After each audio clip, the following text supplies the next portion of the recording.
Daddy, naka-live ka na? All right. This is a continuation of remedial law. Under the amendment to the 1997 Rules of Civil Procedure, effective May 1, 2020, amending Rule 15, Section 12, a motion to dismiss as a general rule is a prohibited pleading, except on the following grounds: lack of jurisdiction over the subject matter, litis pendency of another action between the same parties on the same cause of action, and then barred by prior judgment, res judicata, and barred by statute of limitations.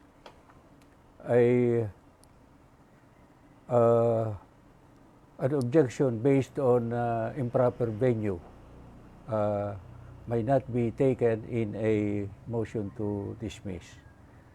It may be taken in the answer, and a preliminary hearing on the special and affirmative defenses may be requested. Where a motion based on the allowed grounds I have mentioned has been filed, an opposition must be filed within 5 days without any order of the court to do so, and the motion to dismiss shall be resolved by the court within 15 days from receipt of the opposition or expiry of the 15 days. The court has discretion whether to call for a hearing or not.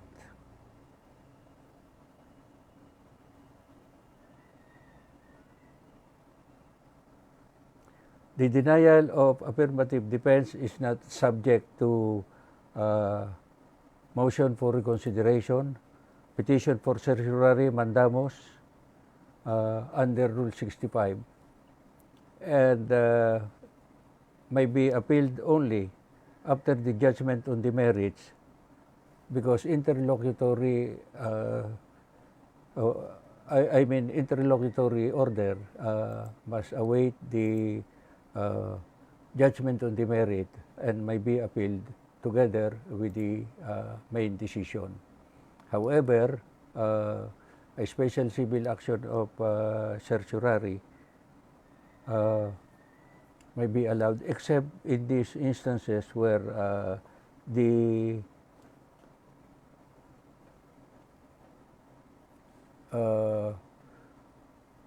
petition for certiorari is not allowed or prohibited. For example, in the revised Rules of Criminal Procedure, the denial of demurrer to evidence is not appealable. However, it is also prohibited to file an original action of certiorari under Rule 65 against an order denying demurrer to evidence. However, the Supreme Court has discretionary authority to entertain an original petition for review under Rule 5 based on lack of jurisdiction, although it is prohibited under the internal rules of the Sandigan Bayan to appeal, rather to raise the issue on certiorari under Rule 45. That is explicitly prohibited in the rules of the Sandigan Bayan. However, in the case of Gloria Macapagal Arroyo, the Supreme Court entertained a special civil action of certiorari based on lack of jurisdiction, questioning the denial of her demurrer to evidence. The justification for this is that even in the absence of a rule allowing petition for review on certiorari for grave abuse of discretion or lack of jurisdiction, it is a remedy in equity against the abuses of law. we are both a court of law or equity, where the implementation of the law is tainted with grave abuse of discretion, or is tainted with lack of jurisdiction, then even without a remedy so provided, it is a remedy in equity, which is enshrined in Section 1, Article 8 of the Constitution, that the Supreme Court has the power of judicial review over acts done in excess of jurisdiction or with grave abuse of discretion, over acts done by the executive department or the legislative department, their agencies or instrumentalities. So even if it is a prohibited pleading,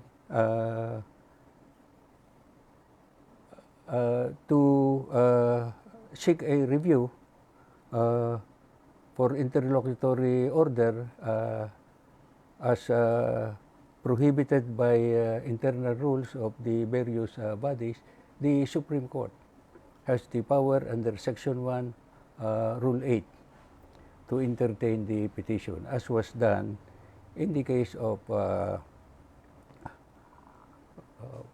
Gloria Macapagal Arroyo, and also the case of Senator Juan Ponce Enrile. I believe that the petition, oh, never mind that. Let me just go ahead and proceed.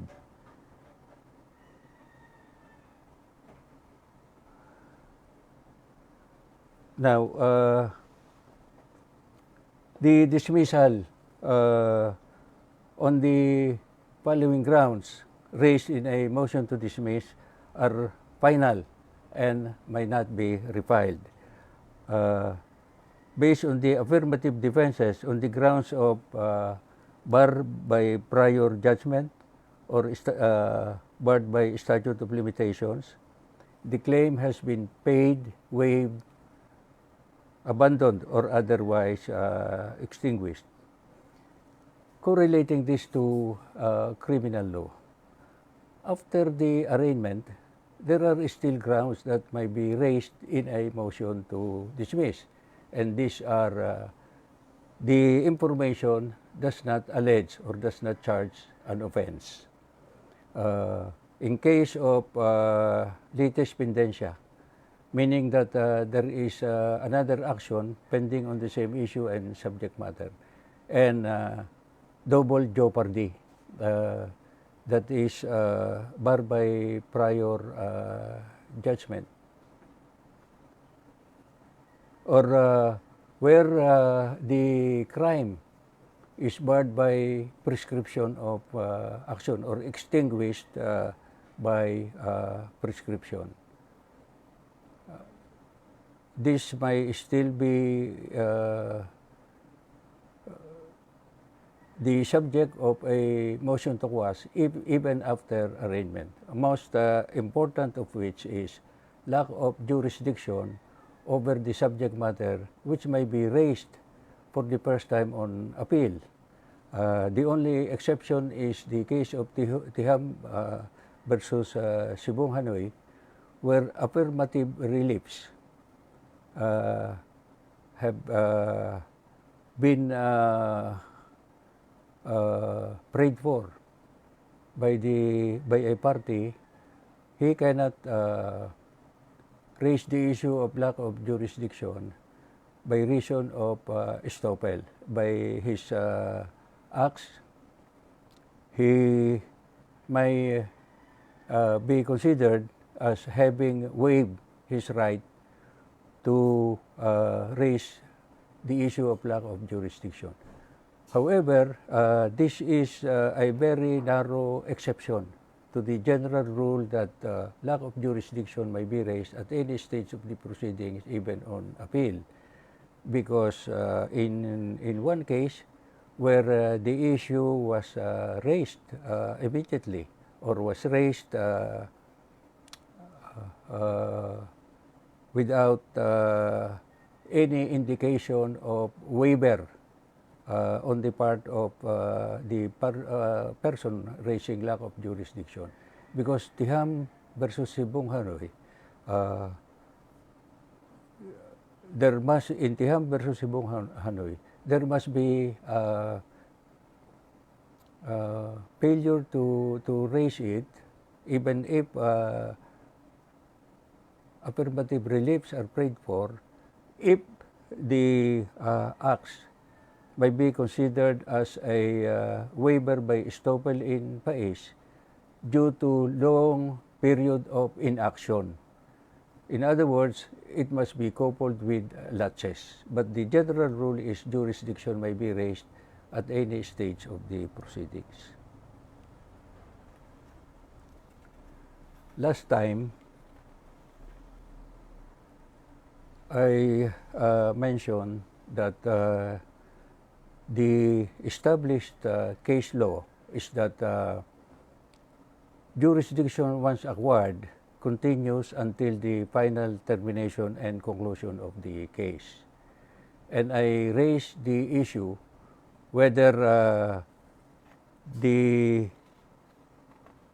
amendatory law expanding the jurisdiction of the first level court in real action, where the assessed value in the tax declaration does not exceed 400,000, or the claim for damages or sum of money does not exceed 2 million, then the lower court, rather the first level court, has exclusive jurisdiction. And the question I pose is, has this law retroactive application? Last time, taking into account the practice of most RTC judges to remand the case, I said that it might be considered curative and might be given retroactive effect. I made a further research, and this is now my final answer, which I posted in my Facebook account as a MACBAR examination question. And the answer now is no, because the law is a substantive law. Why? Because it defines jurisdiction, and jurisdiction is defined or fixed by law, and therefore it is a substantive law. And the Supreme Court issued a circular to the RTC judges where cases below 400 in the assessed value, or in the claim below 2 million for sum of money, the RTC judges shall continue with the case filed before April 21, 2021. So that was the cut-off the effectivity of the new law. So the answer is it should not be given retroactive effect. Now, what would be the effect of cases transferred already to the first level court before the effectivity of the Supreme Court circular?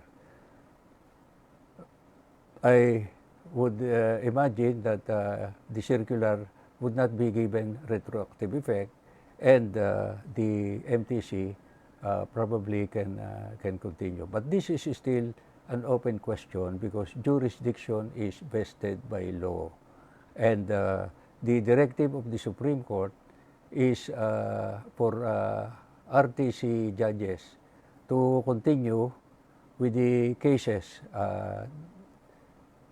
filed before April 21, 2021. Now, if a case is filed before April 21, 2021, and the assessed value in the tax declaration is 400,000 or below, and it is now in the RTC, MTC rather, what is the effect? There might be lack of jurisdiction. Then probably, this is my opinion, the MTC court should forward the case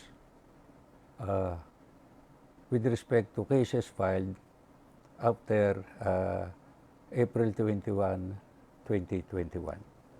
But that is only my opinion.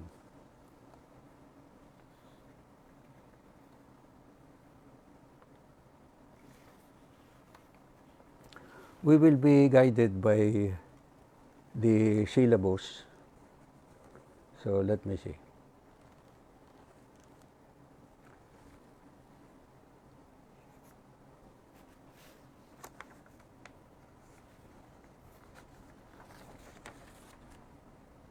I made some notes for this lecture.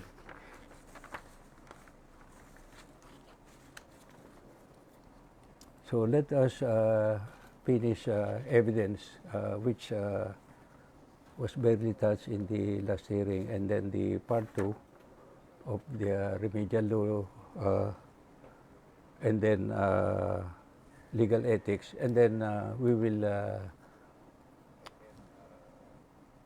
deal with Makbar questions that I prepared. Under the rule of evidence, the equipoise rule provides is to the effect that where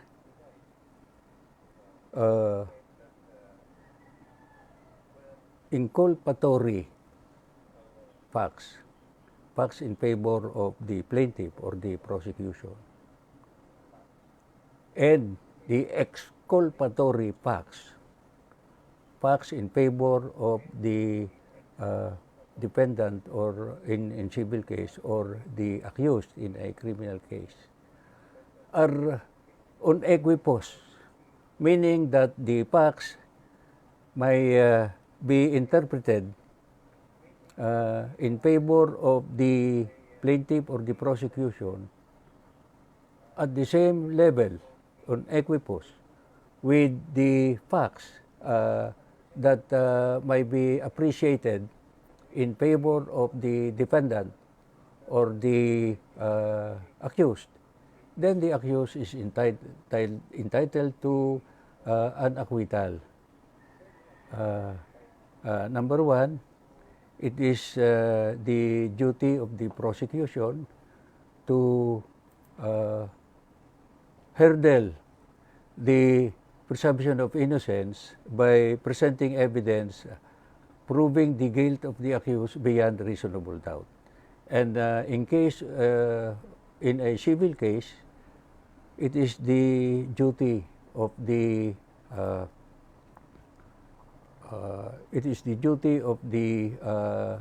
plaintiff to prove by preponderance of evidence his causes of action. Now,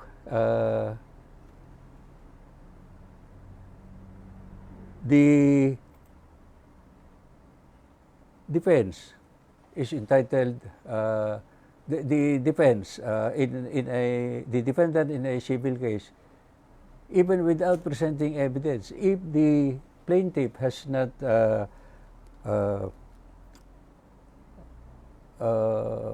proven the burden by preponderance of evidence to establish his claim, then the plaintiff, even in case of default, where no evidence is presented by the defendant, would not be entitled to a judgment. The same case for an accused. because an accused has the right to remain silent and has a right against self-incrimination. Now, under the revised rules, in the pretrial stage, an accused is supposed to submit or mark the evidence and to submit a judicial affidavit. I tested this in a case that I was handling in the Sandigan Bayan. And I said that it is unconstitutional to require an accused to submit an affidavit, a judicial affidavit of his defense at the pre-marking and at the pre-trial, because an accused has the right to remain silent and an accused has the right against self-incrimination. Now, if before the presentation of evidence for the prosecution, you are a defense counsel and you already submit a judicial affidavit containing your defenses, you will be bound by your admission without even seeing all the evidence and without even hearing all the testimonies of the prosecution. Under the Constitution, an accused of a crime has the right to remain silent and has the right to against self-incrimination. In other words, he is not compelled to testify. And the purpose of a judicial affidavit is to take the place of direct examination. I was sustained by the Sandigan Bayan and was required to submit the judicial affidavit only if I chose to present evidence, because an accused has the right to file demurrer to evidence. But we have to be very careful upon the when the prosecution rests, then immediately defense counsel should file demurrer to evidence. And the first thing to file is a motion for leave to file demurrer to evidence. And once that is granted, then the demurrer to evidence might be filed. And the better practice is to attach already the demurrer to evidence, because the general rule is that motion to admit a pleading requires that the pleading be already attached.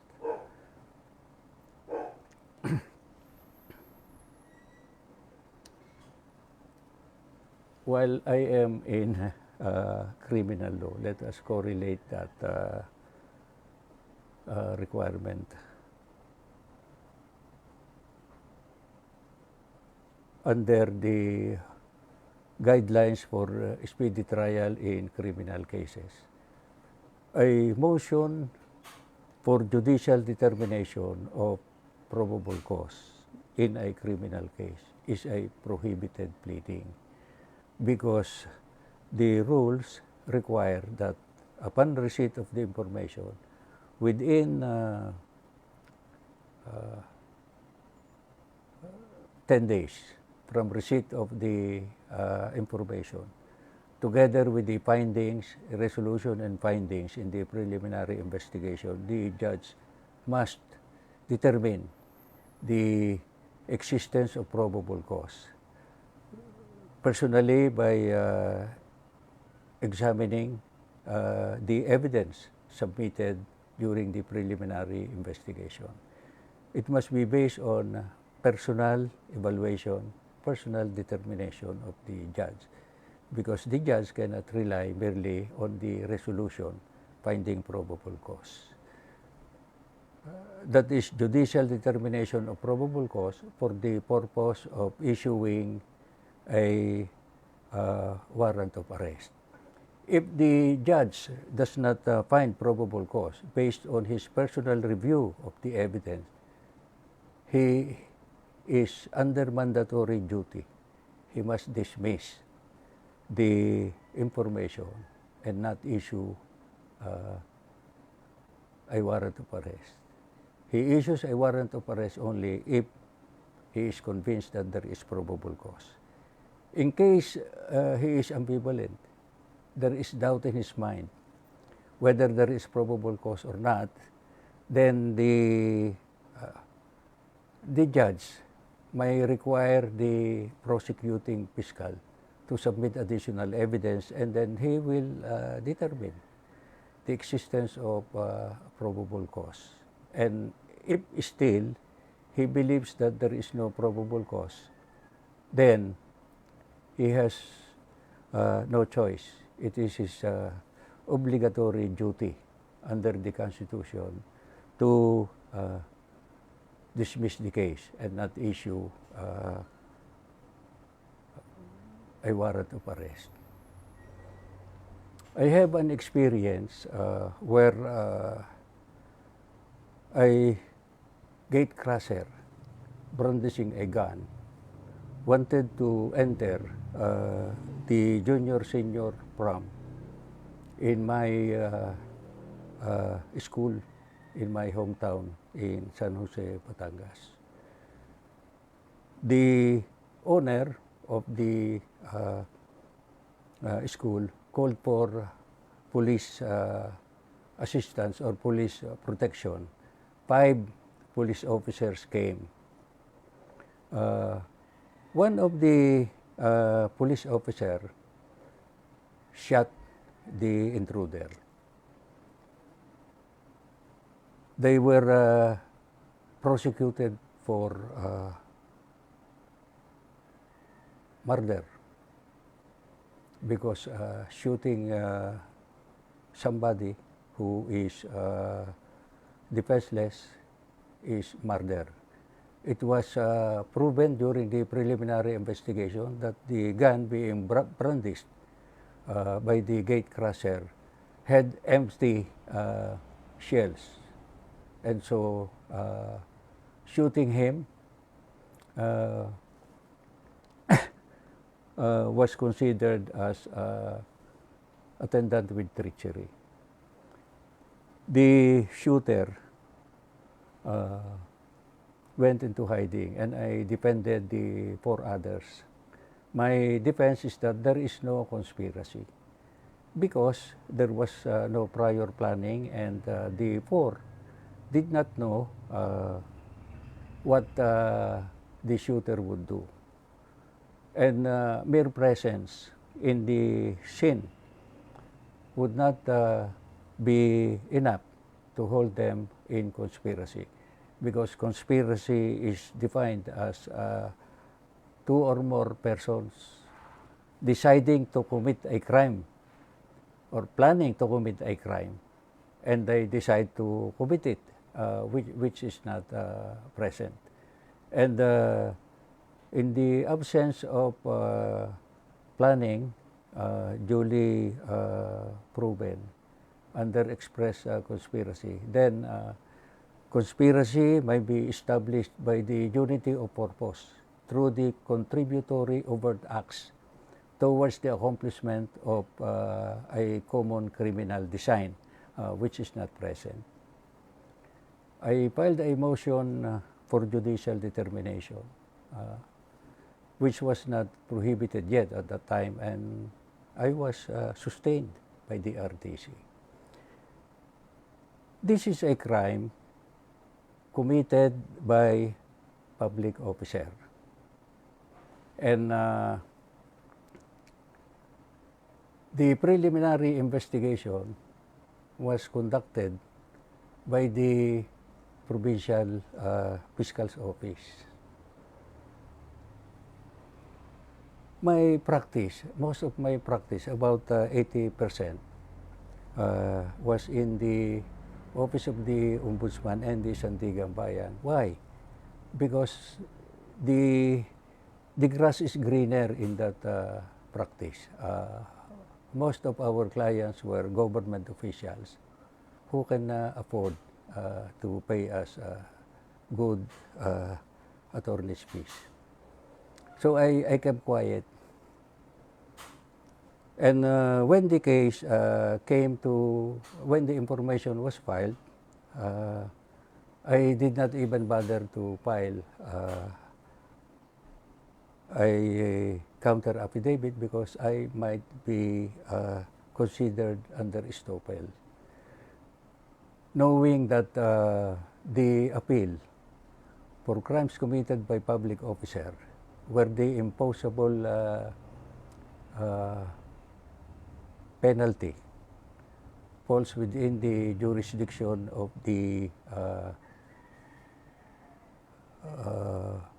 RTC because the salary grade is below 70 and the imposable penalty corresponds to the penalty imposable by the RTC. Now, if the penalty corresponds to the penalty imposable by the MTC, that is not exceeding prison correctional, 6 months maximum, then the jurisdiction would fall under the MTC. The Office of the Provincial Fiscal appealed by certiorari under Rule 65 to the Supreme Court. I kept quiet. I did not even file any comment. The Supreme Court, probably unaware of the jurisdiction on appeal that should have been to the Sandigan Bayan, issued a resolution directing the provincial fiscal to submit additional evidence. I kept quiet. The provincial fiscal submitted additional evidence to prove the existence of probable cause. The judge was not convinced despite the additional evidence, and the case was dismissed against the 4 responding police officers. That was a celebrated case in my hometown in San Jose, in my younger years of practice. So pay attention to jurisdictions because any misstep on matter of jurisdiction is fatal to the case, because I can still raise that for the first time on appeal if I would not fall under the Tiham versus Sibong Hanoi, where there is estoppel in paes and laches, the only exception to the rule that jurisdiction may be raised at any stage of the proceedings. Still another experience where jurisdiction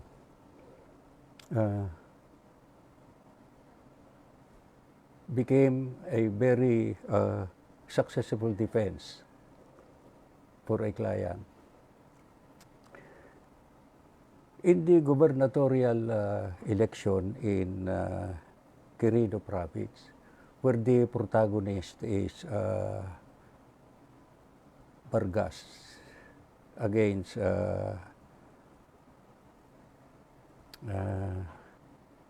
Alvaro Antonio, respondent who won the gubernatorial election. So a protest was filed in the RTC. Alvaro Antonio won. Then an appeal to the Supreme Court was made by the losing gubernatorial candidate. The COMELEC affirmed the decision on the protest, dismissing the protest. So what is the remedy? The remedy under Rule 64 is a petition for review to the Supreme Court in Bang. And under Rule 64, allowing appeal from the adverse resolution of the COMELEC and the Commission on Audit, the period to file the petition is not 15 days, it is 30 days. Making a mistake that it was 15 days, the counsel for the losing party, now Senator Laila de Lima, made a mistake that it was 15 days, as in Rule 45 and Rule 65. So she filed a motion for 30 days extension, counted from expiry of 15 days, within which to file the petition by way of an appeal from the COMELEC to the Supreme Court. And so it happened that she filed the case outside the 30 days period. Actually, within the 45 days, that is 30 days extension on the 15, 45. And that is beyond 30 days under Rule 64. And the Supreme Court dismissed the case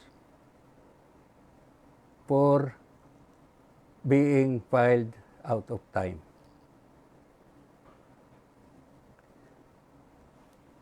That's why remedial law is very important.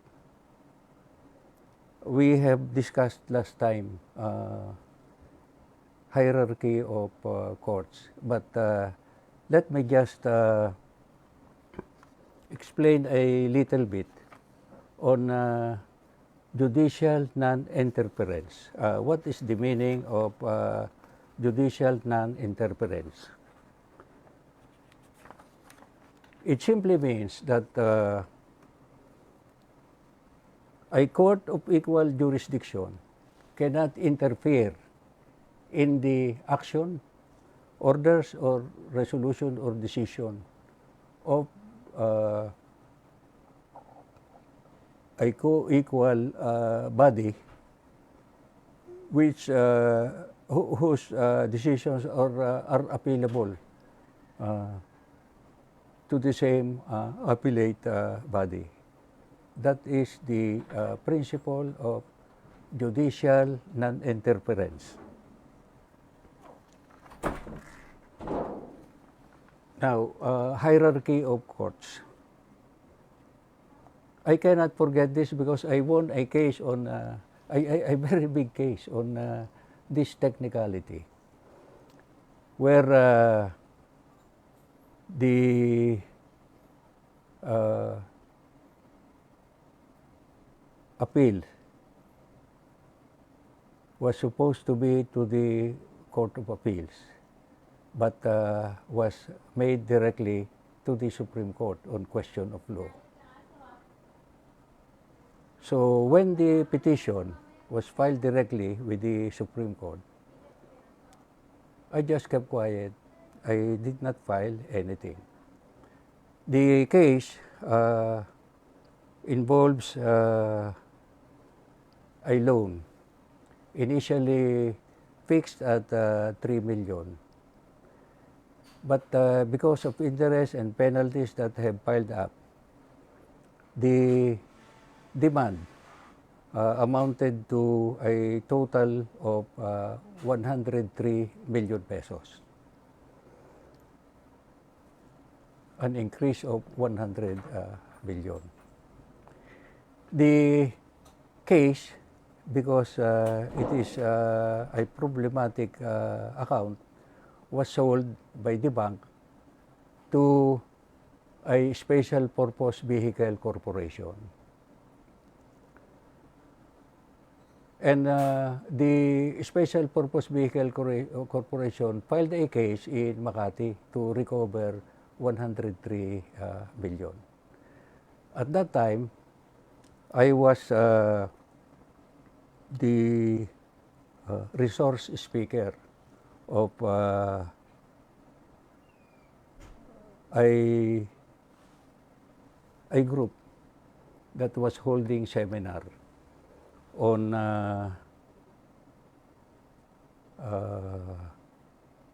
transactions with the banks. And so Miguel Vasquez, who was indebted now, who was the defendant now in the action for collection by the assignee special purpose vehicle corporation, was among those who attended my seminar, and he came to my office.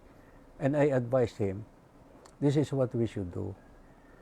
You should file a motion for consignation before the RTC of Makati. You make a tender, and then you consign the amount in court, the original amount under Article 1634. And what is Article 1634? Where an item in litigation, a chose in action, is sold during the pendency of the litigation, the borrower has the right of equity of preemption or redemption by paying only the transfer price and reasonable cost of money. And so that is what Attorney Miguel Vasquez did. The Regional Trial Court of Makati sustained our position. The consignation was accepted, and the case was dismissed. I will not mention the lawyer, a big law firm in Makati, handled the case for Bank of Commerce and filed an appeal on pure question of law under Rule 45 directly to the Supreme Court. I kept quiet because I have read in the course of my teaching in Remedial Law Review and in the course of my practice about the hierarchy of courts.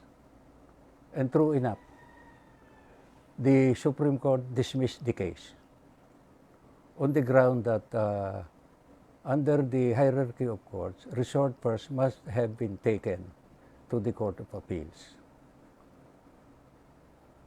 And there is a statement, a procedural misstep in the law of procedure is fatal to the cause of the petitioner. Motion for reconsideration denied.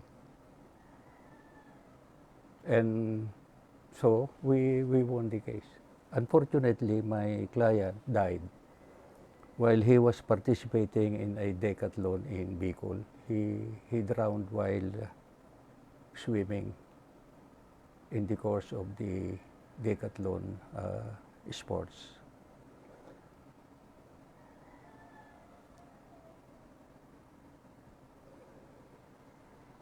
In relation to judicial affidavit rule, please remember that the rule is applicable in all courts, including the municipal trial court, where a judicial affidavit is allowed to be submitted in lieu of direct examination, or even in the municipal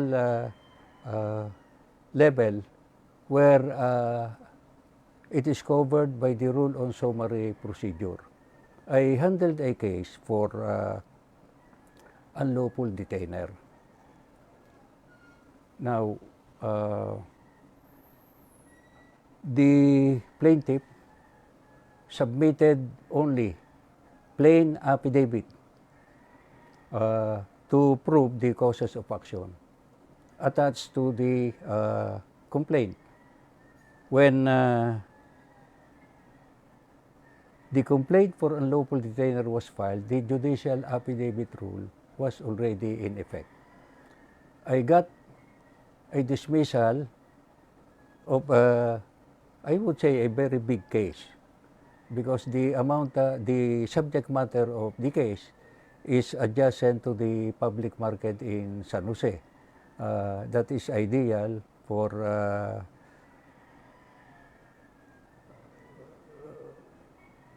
SM or other big malls to establish. The lower court dismissed the petition on the sole ground that the judicial affidavit rule was not complied with, and therefore the cause of action of the plaintiff was not established by the simple affidavit, because the judicial affidavit rule is applicable even to the first level court in summary proceedings. So the judge, I do not even know him personally, dismissed the case without even looking at our defense. Our defense is my client has been there for the past 50 years as tenant, and I got a certification from the park chairman that indeed they were tenants. But the judge did not even consider my defenses and dismissed the case on the technicality that the judicial affidavit rule was not complied with in an unlawful detainer case under summary procedure, because the judicial affidavit rule is applicable to all levels, to courts of all levels. And so that is very important. Now, while we are under civil procedure,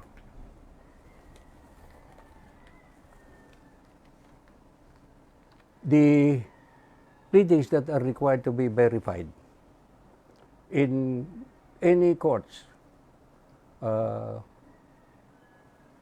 where verification is required. For example, even in first level court, in forcible entry and unlawful detainer cases, the pleadings must be verified. Not only the pleadings, but all other submissions must be verified. In one bar examination, it was asked, what are the pleadings recognized by the rules of court? So you read what are the pleadings: complaint, answer, third-party claim, counterclaim, cross-claim, complaint in intervention, answer in intervention, supplemental complaint, answer to third-party complaint. Now, a motion is not a pleading, but if all the pleadings and other filings where reliefs are being sought, like a motion, is required to be verified, as in summary proceedings before the first level court, And in petition filed with the Supreme Court or the Court of Appeals, where the petition must be accompanied with verification and non-forum certification, the new rules have additional requirements.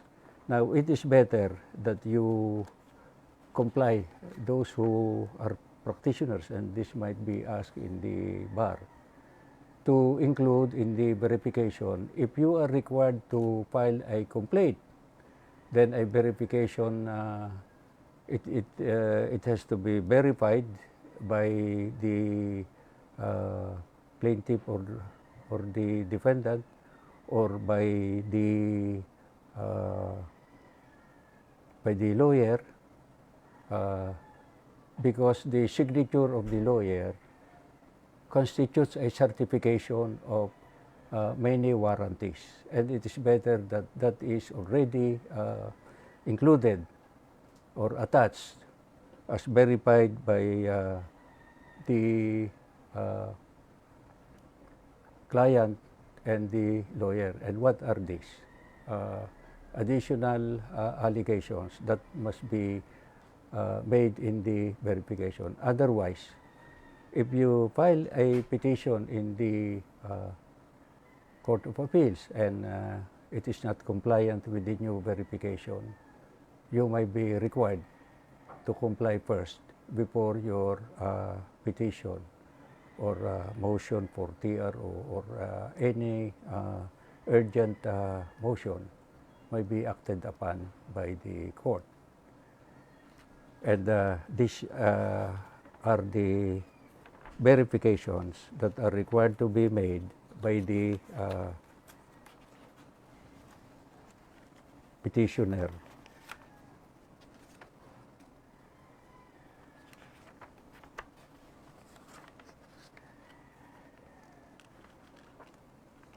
In addition to, I have read the pleading. Number 2, to the best of my knowledge, information, and belief, formed after the inquiry reasonable under the circumstances that. So these are the additional. It is not being presented for any improper purpose, such as to harass, cause unnecessary delay, or needlessly increase the cost of litigation. The claims, defenses, and other legal contentions are warranted by existing law or jurisprudence, or by a non-frivolous argument for extending, modifying, or reversing existing jurisprudence. You are not precluded from departing from established jurisprudence for as long as you have justifiable reason. In my cases involving real estate mortgage, the continuing blanket provision in real estate mortgage and even in joint and several undertaking, the clause saying that this security, real estate mortgage, or JSS agreement, stands as security for past, present, and future loans. I am questioning that in my cases, because I believe that to subject future loans to the same security violates the requirements of a valid contract under the Civil Code. Because under the law of contract, there must be an agreement between the parties on the object certain and the consideration.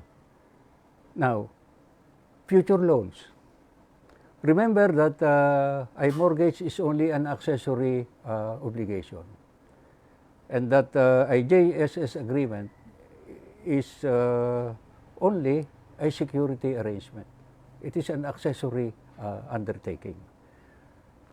Is there object certain when the loans have not been extended? So to me, agreement to secure future loans that has not been extended, which may or may not be extended, violates the second requisite that the meeting of the mind is on an object certain. And then number 3, on the consideration. What is the consideration of an accessory obligation? The loan. And if the loan has not been extended because it is to be extended in the future, then there is no consideration for the accessory contract, because a contract which is accessory in nature, like a real estate mortgage, cannot exist independently of the principal obligation secured thereby. And what is the consideration? The loan is the consideration of the mortgage. And so I am questioning that. And a continuing surety agreement also has the same fatal compliance with the requisites of a valid contract. Now, this has not been raised before, and I am raising it for the first time. Although it may not have retroactive effect, then there is no prohibition in exercising your creative imagination. And as long as your arguments are based on logic, and it is based on logical analysis of the requirements of the law, then you might not be considered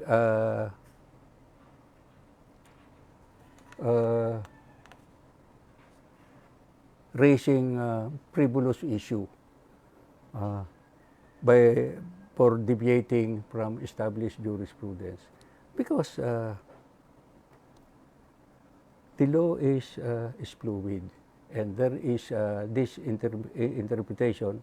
One of the coverage under the rule of evidence is interpretation. We have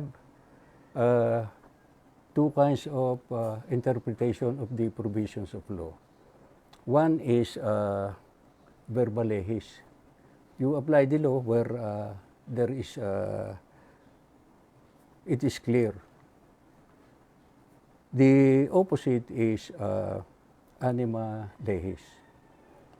Now, in the Constitution, and we will consider this in the next session next week on political law, there is ambiguity in the provision of the Constitution, whether the amendments to the Constitution by Constituent Assembly is by 3/4 vote of each House voting separately, or in a joint session assembled, not voting separately. If you read the literal language, it is in a joint session where the interpretation may be per capita, 24 against 200 per capita. However, if we consider the intent of the Constitution as borne by previous provisions in the preceding constitutions, then the idea is the voting should be by each house voting separately. Now, under the principle that the philosophy or the intent must prevail over the literal interpretation, then that might be the correct interpretation. Each house voting separately. because it would be anomalous for an independent house to have only 14 votes as against 20 votes of the lower house. The issue has not been resolved. When Pantaleon Alvarez was having a quarrel with the Senate on the correct interpretation, I filed a petition for declaratory relief with the Supreme Court to diffuse the tension. In my capacity as a professor, a civic-minded citizen, and a taxpayer. And so I am asking the Supreme Court to declare which is which. Under the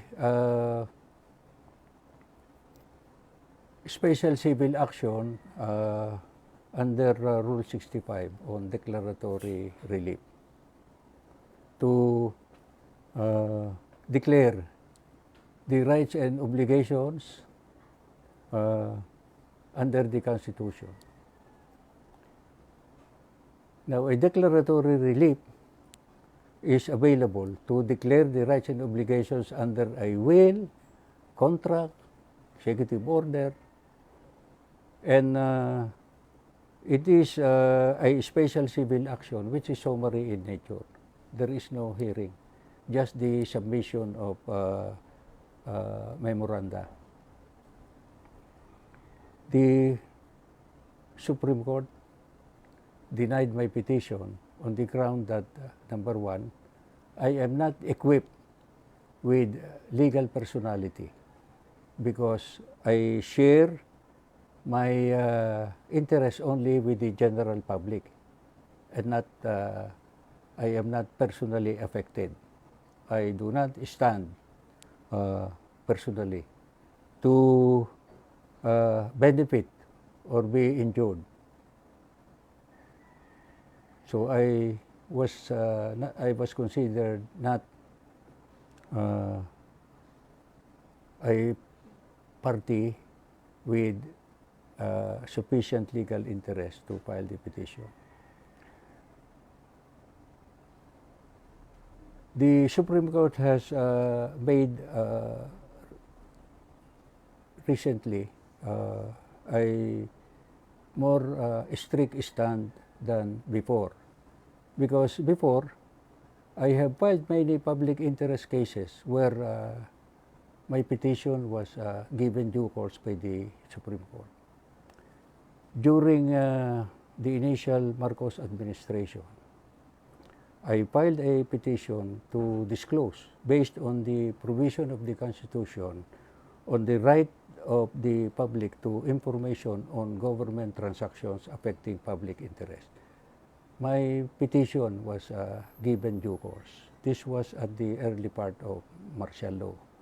However, I was teaching at the UP College of Law, and I filed a motion to reset, even for 2 or 3 days or 1 week, the oral argument, because I did not want to miss my deadline to submit my grades in the UP College of Law.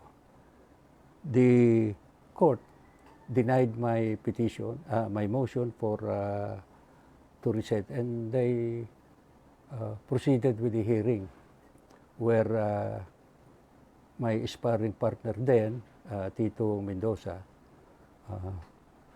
appeared and argued before the Supreme Court in bank without me. And I was castigated, or not castigated, I was admonished to choose between teaching and law practice, because the deadline in the submission of the grades in UP is not sufficient excuse to reset an oral argument before the Supreme Court. And so I missed the opportunity to argue orally, and I do not know what happened to that case. Maybe it was not resolved. There was another case which I argued in the Supreme Court, and that was at the initial proclamation of martial law in 1972. My ninong, my wedding godfather, Justice Manuel Lopez Inahe, was removed by President Marcos for being notoriously undesirable in view of the many cases filed against him. And that was done during martial law. We filed a petition in the Supreme Court on the ground that the dismissal is unconstitutional because there was no due process, and he has not been proven to be guilty in any of the many charges filed against him. And during the oral argument, I was saying that due process hears before it condemns and proceeds to render decision only after trial as a matter of due process. The Chief Justice was Justice Fernando, who was teaching with us in the UP College of Law. And I was quoting from his book, an old book, that removal of a public official requires clear and convincing evidence of the offense committed. And while proof beyond reasonable doubt is required, it is very close to the requirement of proof beyond reasonable doubt, as handed by the Supreme Court in an old case. And he said, "Counsel, your citation might be obsolete." That's a very old book. Whose book is that? And I said, "Your Honor, this book is written by the leading authority on constitutional law. This is your book, Your Honor." But anyway, we were co-professors in the UP College of Law at that time. And then one time he asked me, "You read the provision of the Constitution?" And I said, "If I am not yet a good lawyer, I must be a good reader. I will read it for you." And then he said, "Even in reading, you are not good enough." But anyway, I know that he was kidding, because in the school, much later he said, "If not for the political underpinnings, I think you should win that case." Now, what happened to that case? Before martial law was lifted, my ninong, Judge Manuel Lopez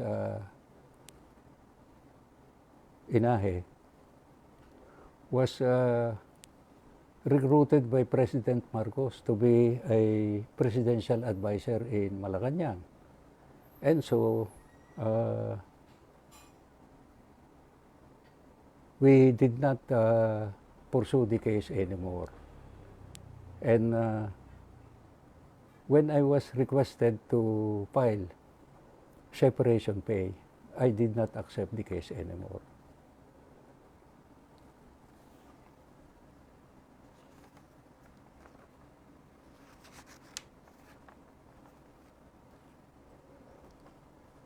So pardon me if I am reminiscing.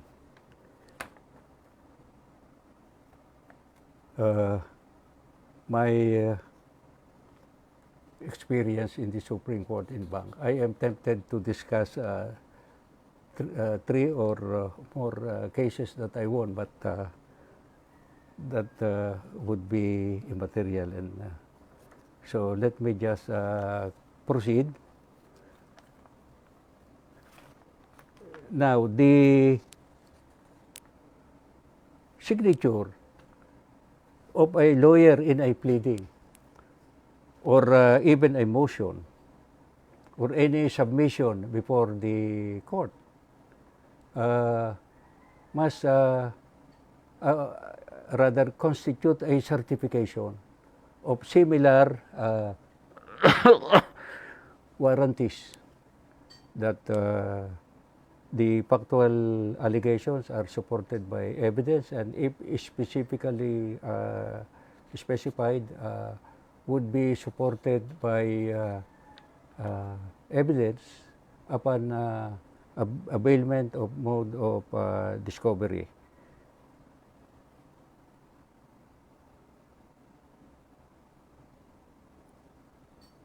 Now, let me continue on the required allegations in the verification of the party.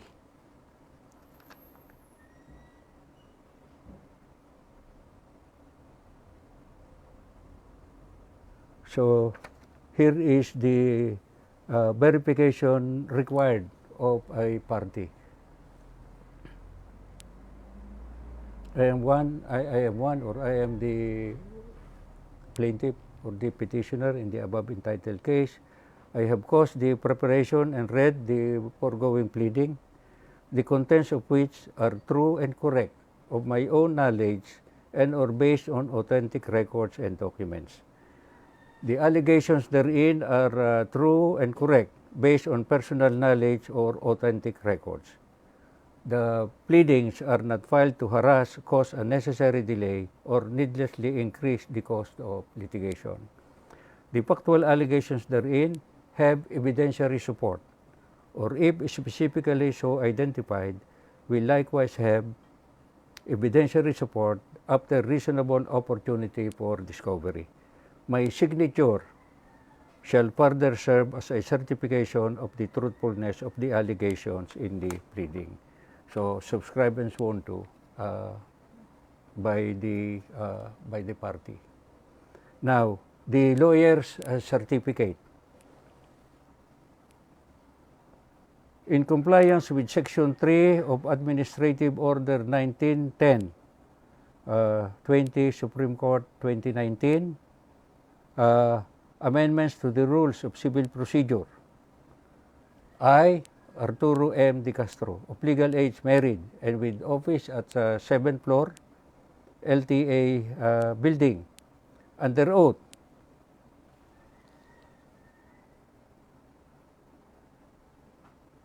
hereby depose and state, I am the counsel in docketed entitled and docketed, etc., and my signature below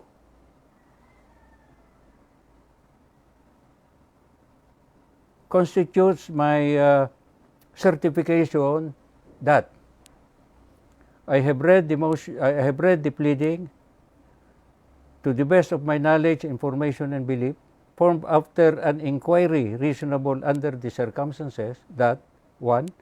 It is not presented for any improper purpose,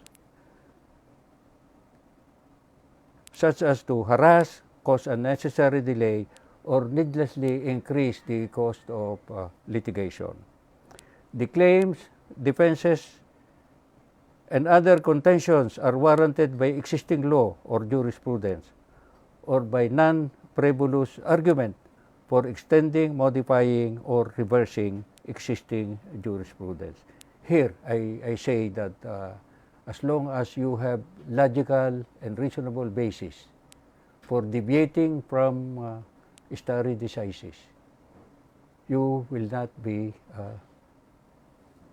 cited in contempt. And this is very important because a lawyer who will file a plainly frivolous and unfounded suit is liable under the rule on ethics not to sue upon groundless or unlawful suit.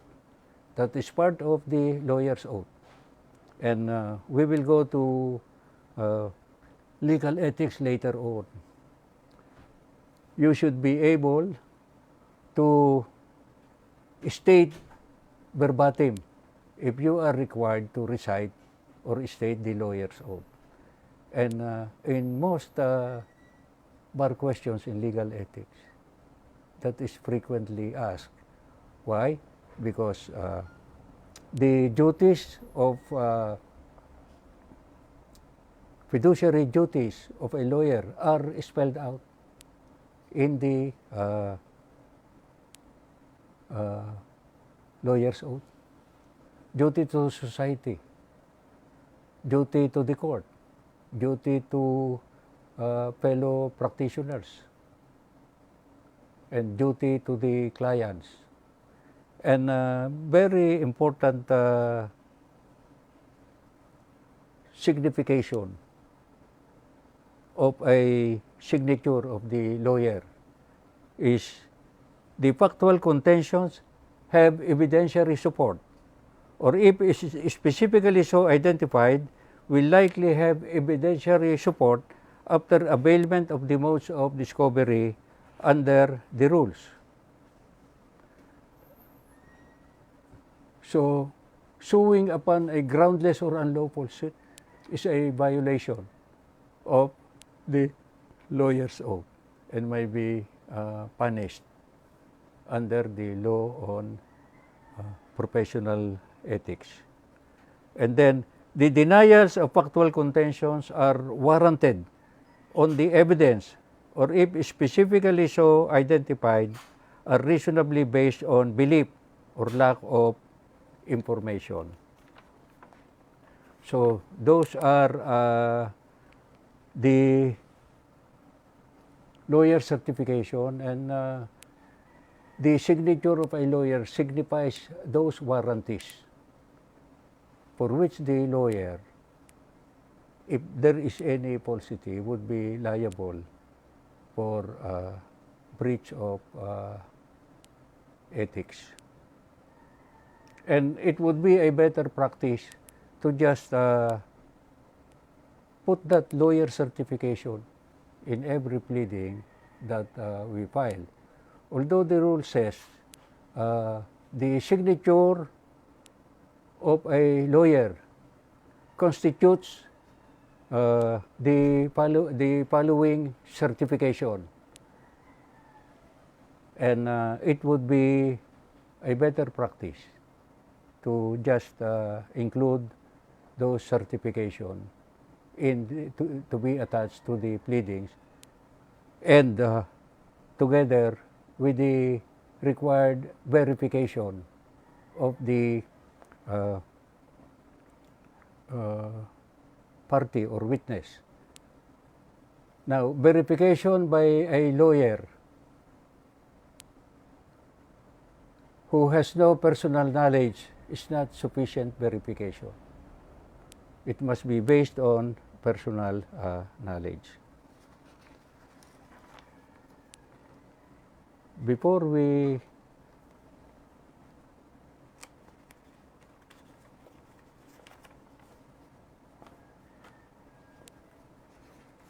I am tempted to repeat what I have emphasized last time on joinder of parties.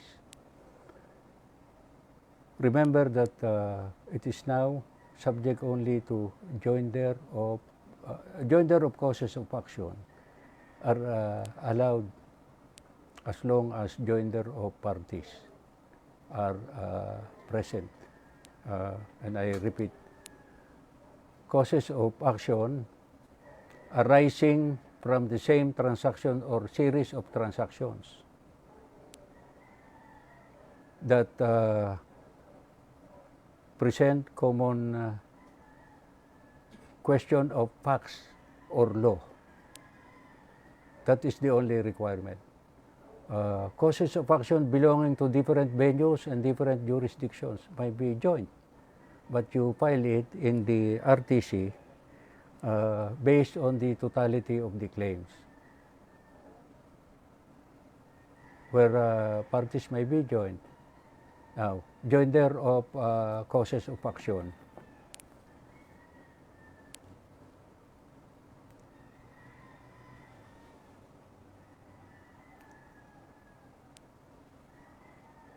under a loan agreement,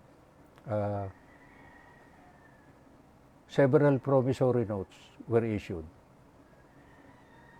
Or under the same real estate mortgage,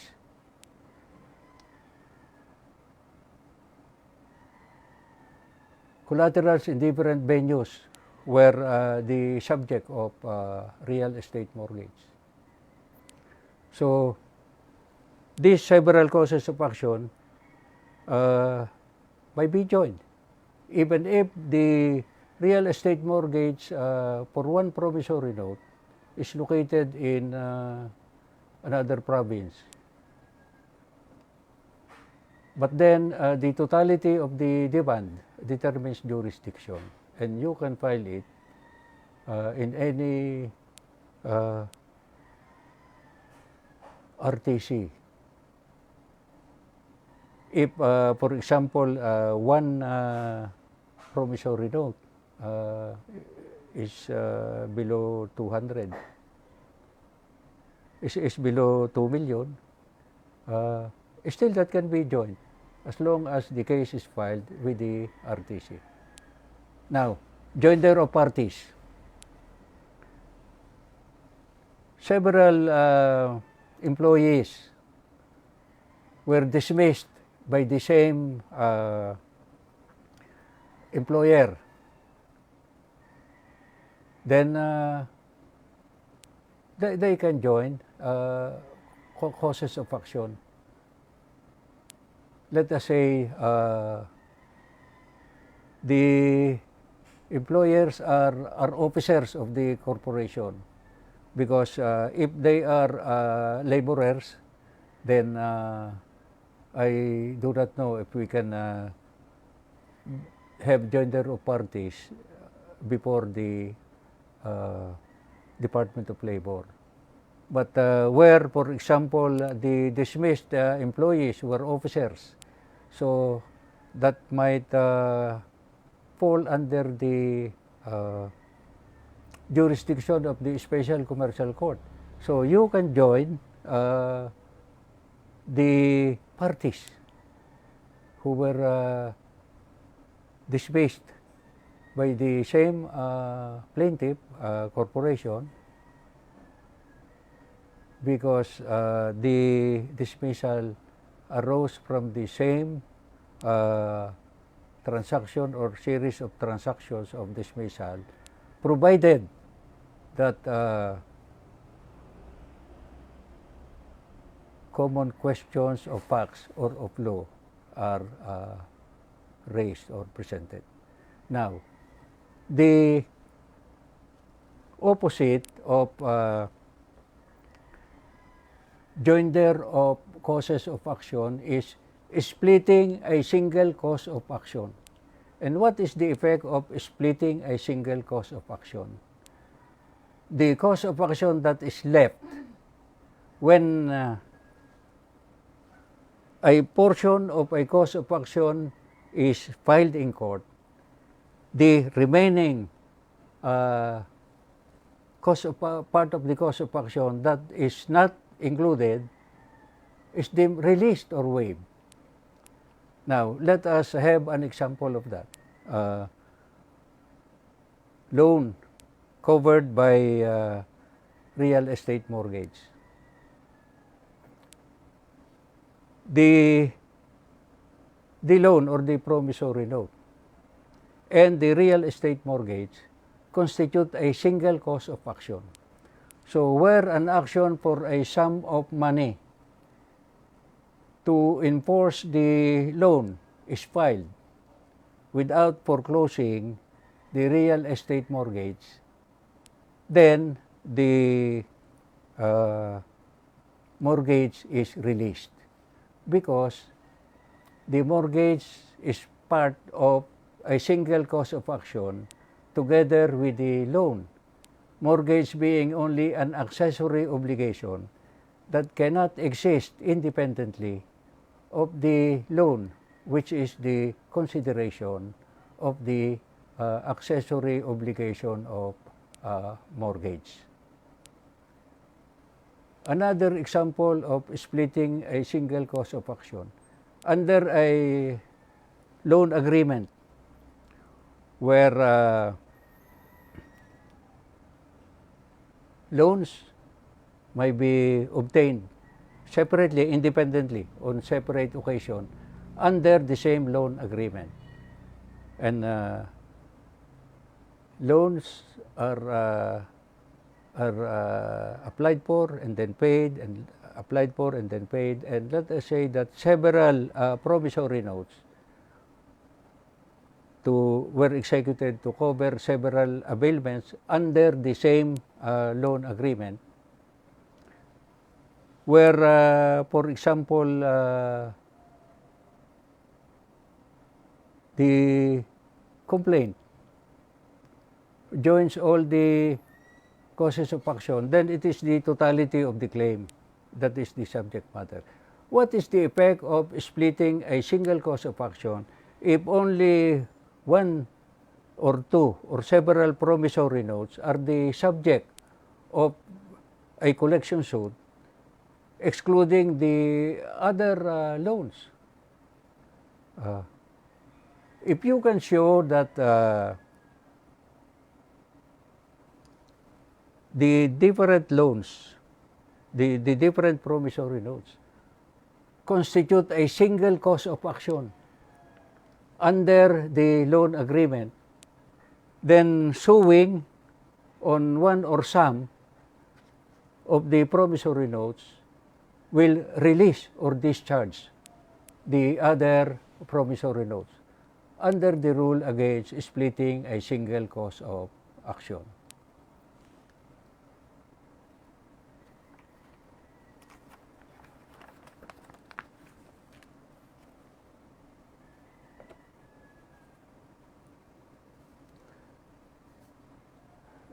Now, let us go to evidence. Let us finish first the coverage of Remedial Law 1.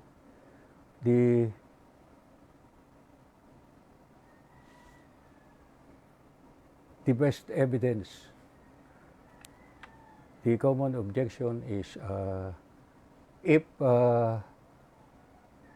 the transaction is covered by a contract, and the contents of the evidence, the contents of the inquiry or issue, or rather the bone of contention is the contents of the contract, the best evidence is the contract, and the original must be presented under the best evidence rule.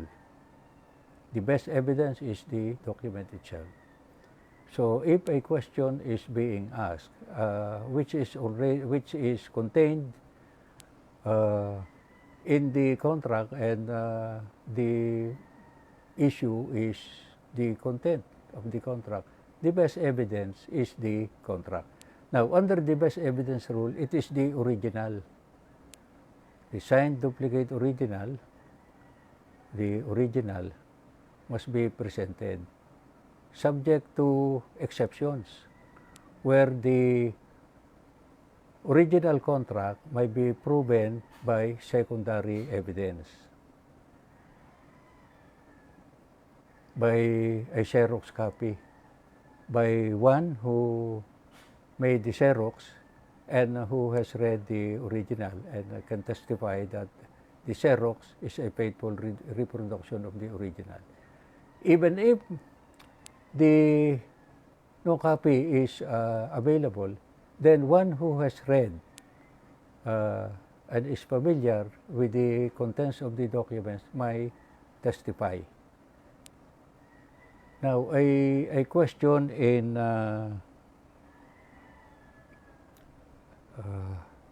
testamentary disposition, special proceedings: may a lost holographic will be probated? The answer, as a general rule, is no, because no attesting witnesses are required in holographic will, And since there is no witness, who can prove the contents of the lost holographic will? As long as the holographic will is signed and dated and written entirely in the handwriting of the testator, that is valid. How can you prove the genuineness and due execution of a holographic will? By secondary evidence. Exception. Where there is a Xerox copy and one who has read the holographic will can testify that the Xerox copy is a faithful reproduction because he was the one who copied it and he has read the lost original. So he can testify on the contents. But other than that, a lost holographic will might not be accepted for probate.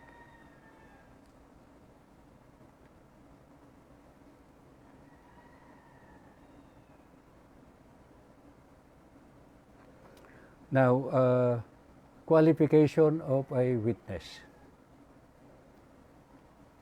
A witness must be capable of perceiving and being able to perceive might communicate his perception. Question.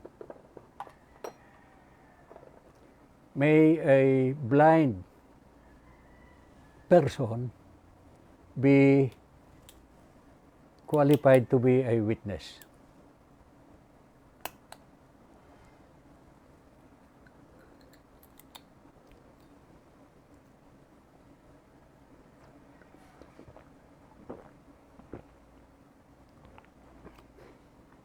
When I am conducting a bar review lecture or even in mandatory legal education, when the session is becoming dreary, I crack jokes because when you say, all right, you are sleepy now, let us have an intermission. Jokes, and all of a sudden, everybody wakes up and becomes alert to listen to the joke involving a blind witness.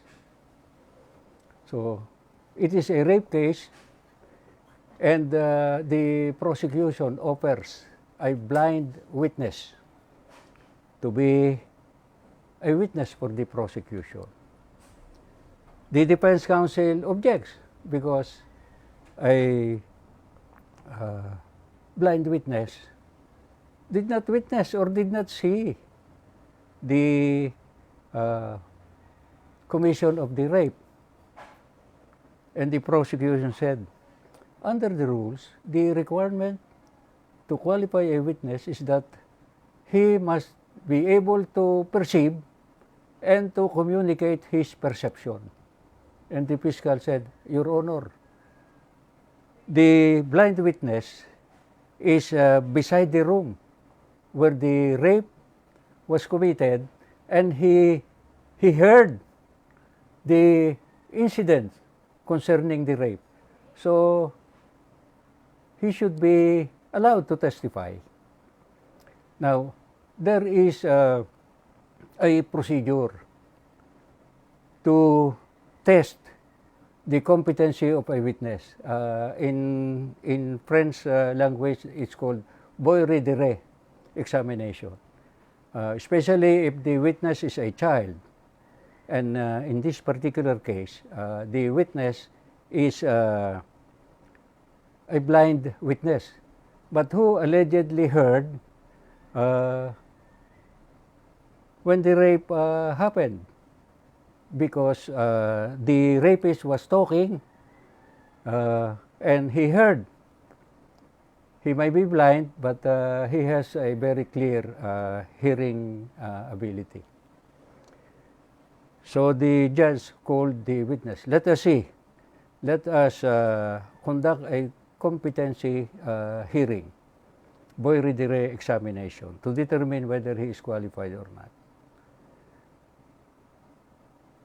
So the accused was required to sit down and to speak.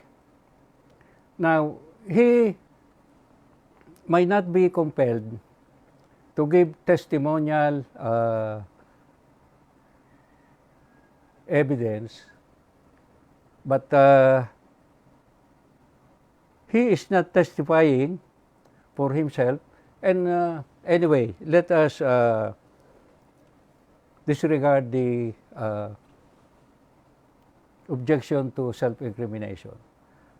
Just the competency examination took place, and so the prosecution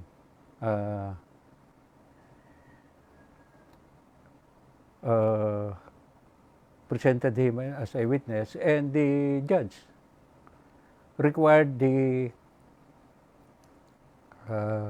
accused to speak. What is your name? My name is Juan de la Cruz. Is that the rapist? And the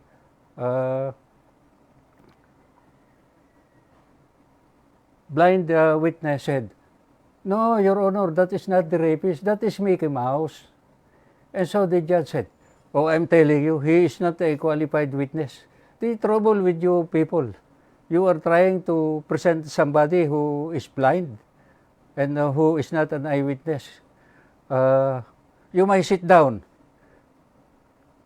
And the witness said, wait a minute. That was the voice of the rapist," referring to the voice of the judge. Maybe it's corny, but anyway, let us continue.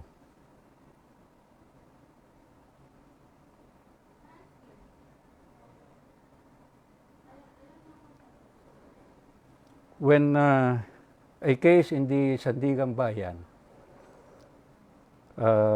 was presentation of evidence on a claim against Lucio Tan, claim of ill-gotten wealth, that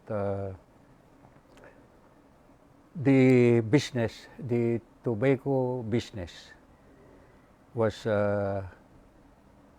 partly owned by President Marcos. Our president now, then a governor, testified on behalf of the prosecution against Lucio Tan, represented by Titong Mendoza. We are part of the defense in that case because our client is Cesar Salamea. When Bongbong Marcos was presented on the witness stand, I requested a voir dire examination to test the competency of Bongbong Marcos to testify. I said that he is incompetent to testify because he was barely 9 years old when the transactions took place between FM and Lucio Tan. And being 9 years old, he might not be competent to perceive the transaction and to communicate his perception. So that was my basis. When you say the witness is incompetent to testify, it has nothing to do with his ability. One time, my co-counsel bought San Juan in SISIP law office in a trial, in a case against Shell. The executive of the Shell, of Shell was being cross-examined, and there was an objection on our side that the witness is incompetent to testify. The witness got mad. How dare you accuse me of being incompetent? I have a PhD in business. But that is not the meaning of being incompetent. Being incompetent means he has no personal knowledge, and he is not competent to testify. And then I raised this issue that since the subject matter is the estate of President Marcos, then the son cannot testify against the interest of his father in the case, and that is allowed, and that is provided in the rules.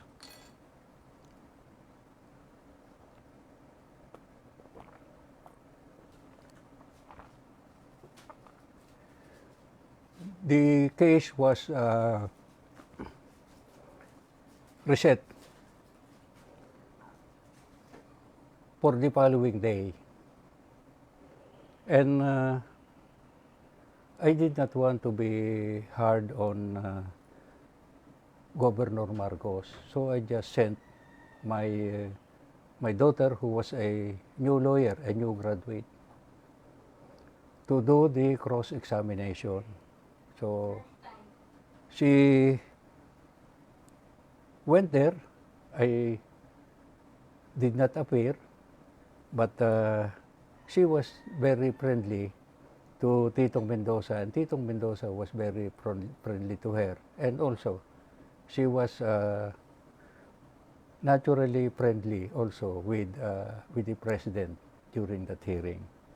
And so, cross-examination on behalf of Cesar Salamea for the witness for the prosecution in the person of BBM. First question by my daughter.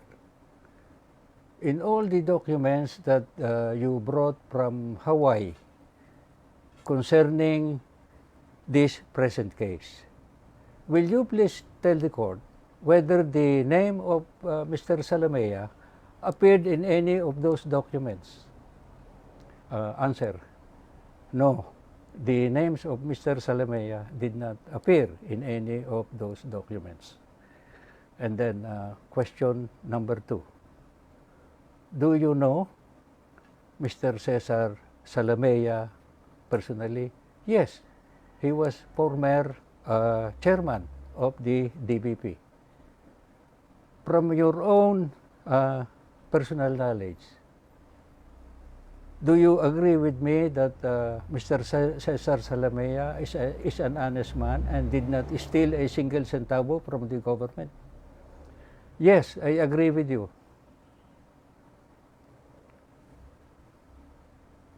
Last question. And you agree with me that Mr. Cesar Salamea has no participation in the subject matter of this case in any way? Yes, I agree. Thank you, Governor Marcos. I think you have just acquitted my client.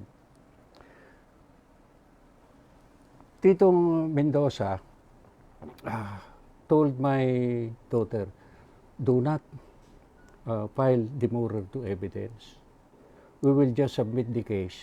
I will just mark evidence and submit based on documentary evidence. Anyway, our documentary evidence is very strong.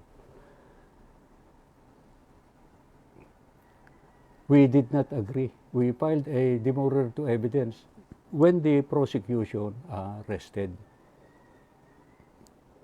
So we were granted leave to file demurrer to evidence, and we filed demurrer to evidence for lack of probable cause, lack of participation, as testified by no less than the witness for the prosecution, the son of or rather President Marcos. When Titong Mendoza rested the case, the brother of Lucio Tan whispered to the prosecutor, "Let us file rebuttal evidence. I will testify." I do not know what happened, but we, after filing the demurrer to evidence, we just waited for the resolution. And as expected, we got a dismissal on motion to dismiss for on demurrer to evidence. And the dismissal is based on the cross-examination elicited by my daughter. So we got the dismissal ahead. And the case continued for 1 more year. We did not know what happened, but since our client Cesar Salamea was already off the hook. But we knew that the case still dragged on. And so my daughter was very happy because that was her first case after graduation. And she sent by email to all her friends the order of dismissal on her first case in the Sandigan Bayan.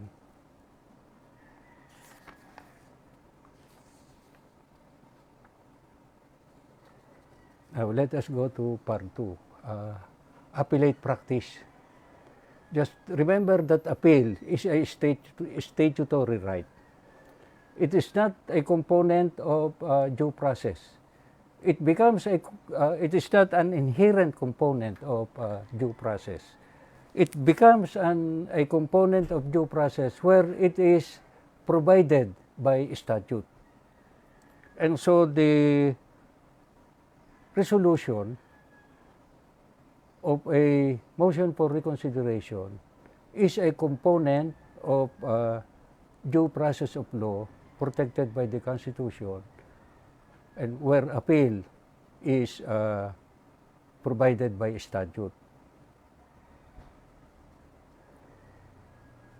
Now, only final and executory decision may be appealed. Dismissal with prejudice is a final and executory order or decision. Dismissal without prejudice is not appealable by ordinary appeal. It is appealable, or rather reviewable only, on grave abuse of discretion or lack or excess of jurisdiction under Rule 65. An order of execution, as a general rule, is not appealable. However, as an exception, where the order of execution varies the terms and tenor of the final and executory judgment being implemented by the writ of execution, then that is appealable.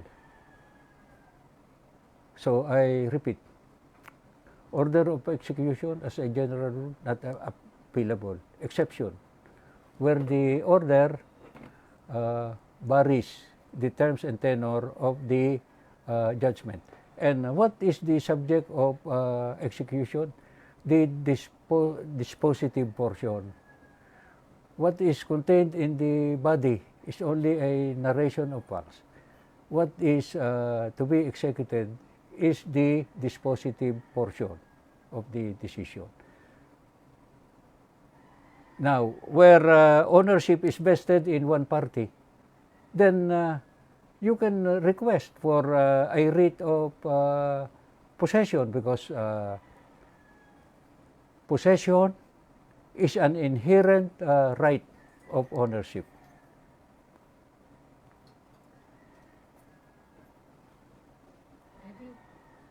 Daddy, labas na akong 10 minutes, balik ako agad. What are the post-judgment remedies other than appeal? this is included in the syllabus, so a question is likely to be asked on this.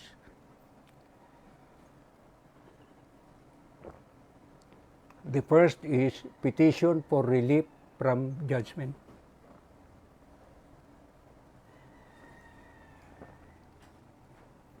Where, for example, an order of final dismissal, appealable in nature, you fail to file a motion for reconsideration or an appeal, and of course, after the expiry of the period to appeal, it has become final. Now, a petition for relief may be filed against a final order or judgment within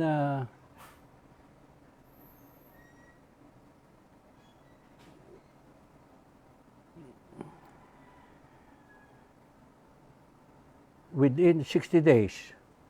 Actually, there are two periods that must be reckoned with. Within 2 months from the issuance, within 2 months from learning about the order, and 6 months from the issuance of the order. And the ground is fraud, accident, mistake, or excusable negligence. There are two kinds of fraud, extrinsic and intrinsic. Extrinsic is outside the proceedings, intrinsic is inside the proceedings. So a petition for relief is available only in courts below the Court of Appeals. It is not available in the Court of Appeals. And petition for relief is a prohibited pleading in the first level court in forcible entry and unlawful detainer under the rules on summary procedure.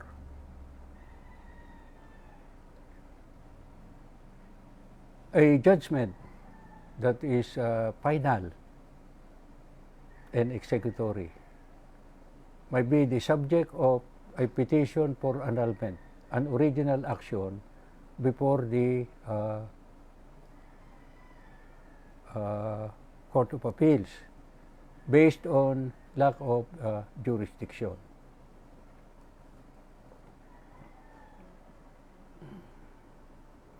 And extrinsic fraud.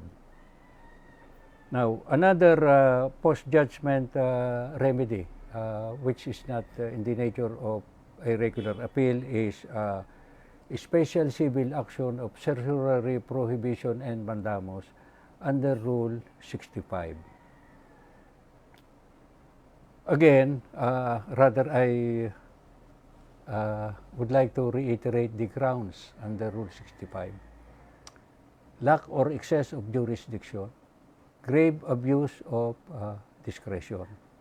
And a distinction must be made between error in judgment and error in jurisdiction.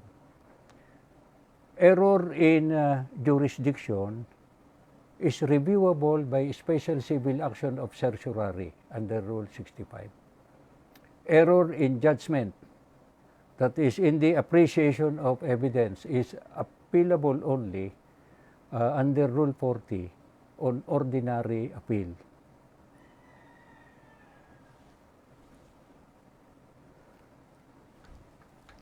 It is a requirement in petition for certiorari, prohibition and mandamus under Rule 65 that there is no appeal nor any speedy and adequate remedy in the ordinary course of law. So that is the last allegation that should be included in the body of the petition. Now, if you are asking for provisional relief, like temporary restraining order, writ of possession, writ of attachment, then it is included in the petition for certiorari, showing the clear legal right to the relief of to the relief demanded, and it consists in restraining or preventing the defendant from doing an act which would cause irreparable damage and irremediable injury. And to be able to obtain a temporary restraining order, you should show the special urgency. For example, the act is being committed or is about to be committed. Now, in the first level court, on the under Rule 70 for forcible entry and unlawful detainer, a provisional remedy of temporary restraining order or writ of injunction is available only to prevent further disposition. It is not a remedy to recover possession, because in our legal system, the recovery of possession is allowed only under specific terms. For example, declaratory relief is not a ground to recover real estate property. What are the remedies to recover real estate properties under our legal system? Only in specific instances, forcible entry and unlawful detainer. Now, there is forcible entry if the deprivation of property is committed by fraud, strategy, and stealth, and force strategy, and stealth. And in unlawful detainer, where there is a lease contract and the lease has expired, or there is a violation of the lease contract. Now, the jurisdictional element here is that the case must be filed within 1 year from the disposition or illegal withholding of property. And in the case of forcible entry and unlawful detainer, it is an indispensable requirement that the plaintiff must prove prior possession that was taken by force, strategy, or stealth.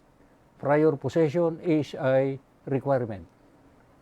And where the deprivation of property took many years, more than 1 year, by fraud, strategy, or stealth, the court under the first level court under Rule 70 has no jurisdiction, because jurisdiction is conferred by law and jurisdiction is determined by the allegations in the complaint.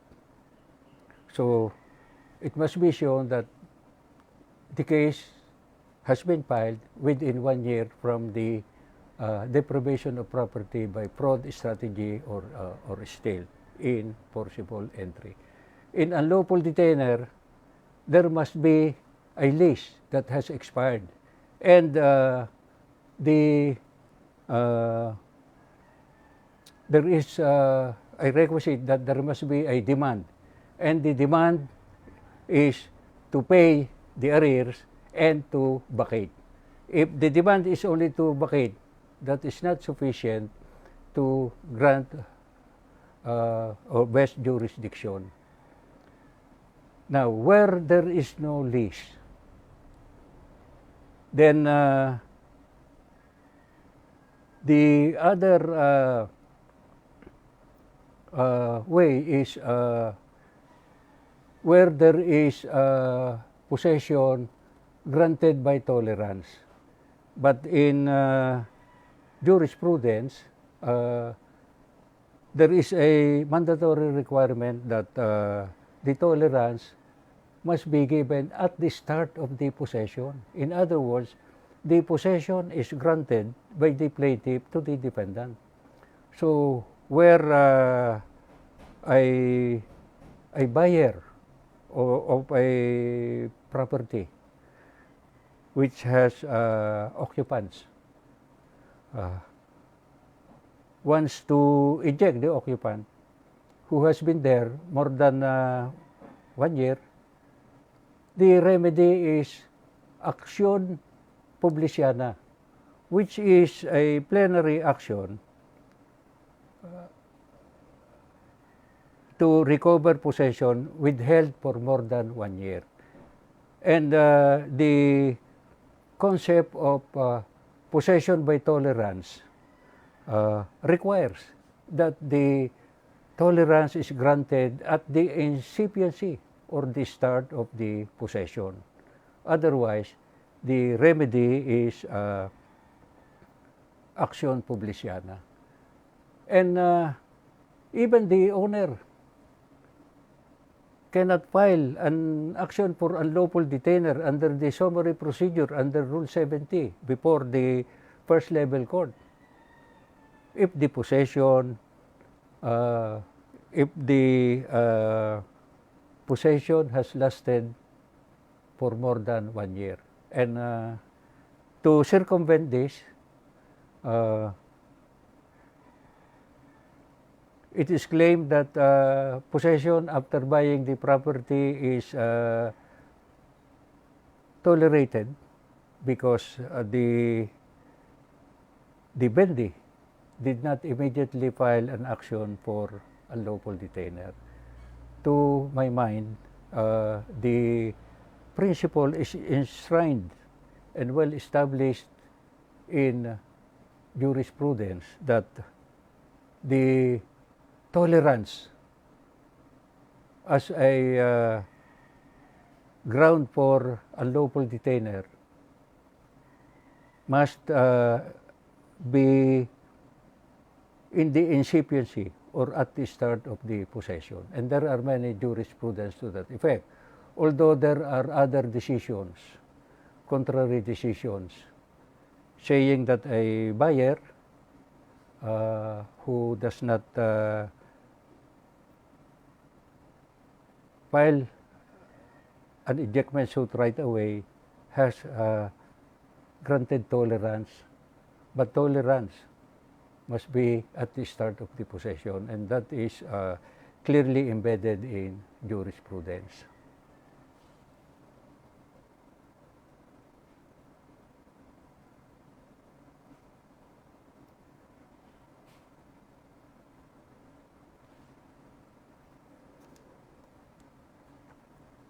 Appeal from the decision of the Sandigan Bayan. First, from the decision of the Ombudsman. There is a distinction of the appeal where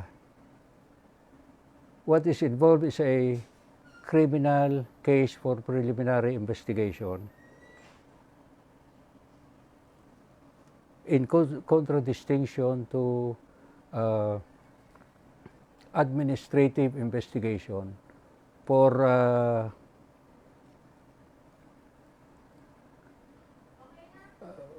suspension by the Office of the Ombudsman. The rule is resolution of the Ombudsman in criminal investigation is appealable directly to the Supreme Court, where what is involved is administrative sanction or investigation. The appeal by petition for review is with the Court of Appeals. Now, appeal from the adverse resolution of the Office of the Ombudsman to the Supreme Court in criminal cases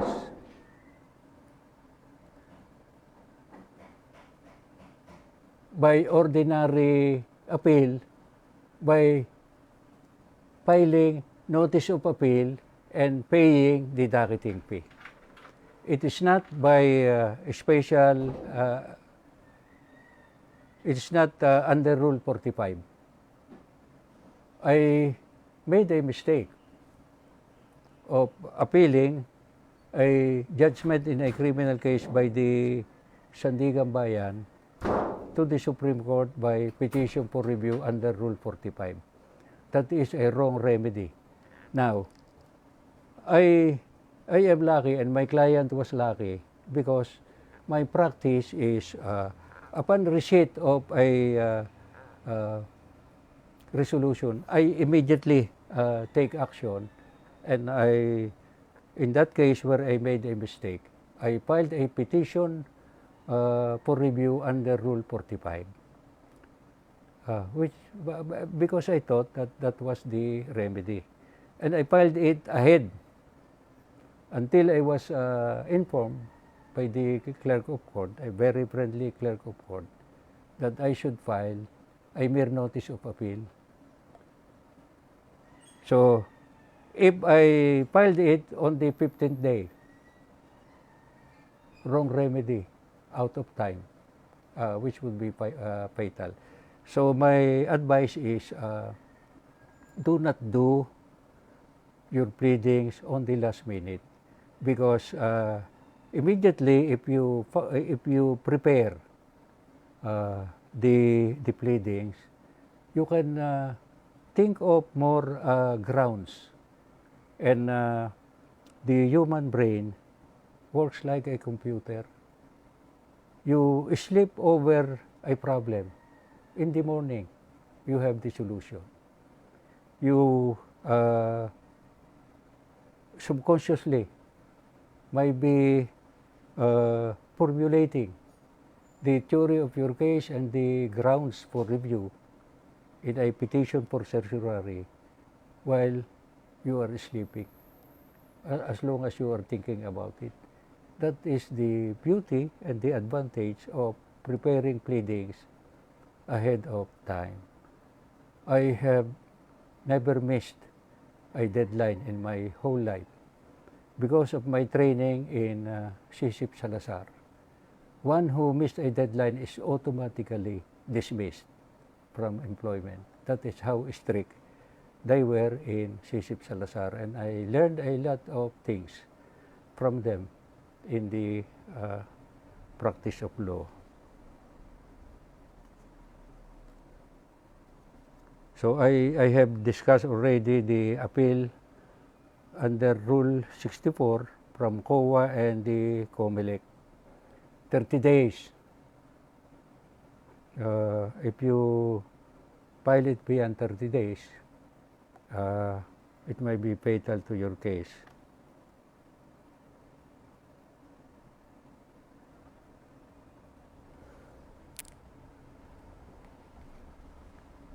Jurisdiction over crimes committed by public officers. The jurisdiction of the Sandigan Bayan is well defined in law. If the public official has a salary grade below grade 27, if the offense is punishable by the penalties above the maximum of prison correctional over 6 years, jurisdiction is vested with the RTC.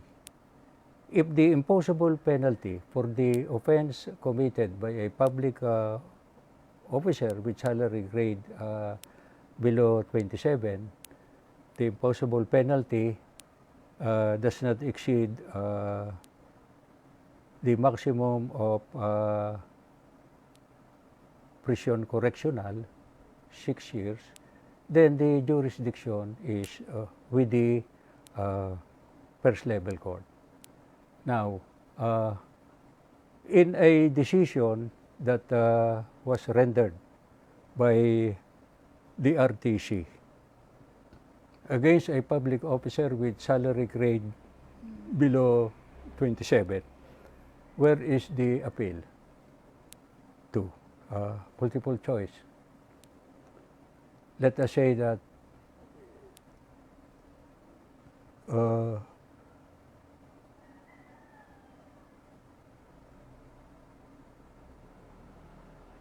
it is a murder case committed by a police, chief of police, or by a policeman whose salary is below salary grade 27, and he is convicted of murder. Crimes committed in relation to one's office. He shot somebody with a gun assigned to him. Where should be the appeal? It is not to the Court of Appeals, it is not to the Supreme Court. The appeal is by petition for review to the Sandigan Bayan. That is by express provision of the law, creating the Office of the Ombudsman and the Sandigan Bayan. And then the appeal from an adverse resolution of the Sandigan Bayan in the exercise of appellate jurisdiction is to the Supreme Court.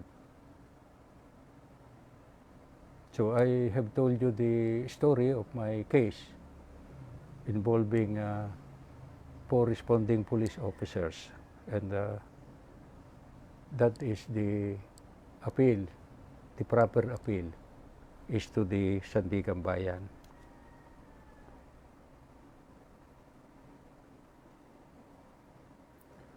Jurisdiction of the Court of Tax Appeals in criminal cases where the amount involved in tax and custom cases is more than 1 million or more, then there is original criminal jurisdiction, including preliminary investigation, before the Court of Tax Appeals. Now, on appeal from the adverse resolution of the Bureau of Internal Revenue or Bureau of the Collector of Customs to the Court of Tax Appeals. In tax cases where an assessment, a final assessment has been issued, that is appealable by protest to the Commissioner of Internal Revenue. Now, if it is the assistant of the Commissioner of Internal Revenue that decided the case, you can still file a motion for reconsideration with the Commissioner of Internal Revenue. And from there, you have the right of appeal to the Court of Tax Appeal, which will be decided by a division, and still there is an appeal to the in bank from the decision of a division. And from the decision of the Court of Tax Appeals in bank, I petition, an appeal by petition for review under Rule 45 is available to the Supreme Court. Now, where the protest is filed with the I protest is served, notice of assessment is served, and so I protest might be made, might be filed with the commissioner, where the commissioner or the assistant of the commissioner fails to act on the protest for 180 days from the filing of the protest, or from the submission within 60 days of the required supporting documents.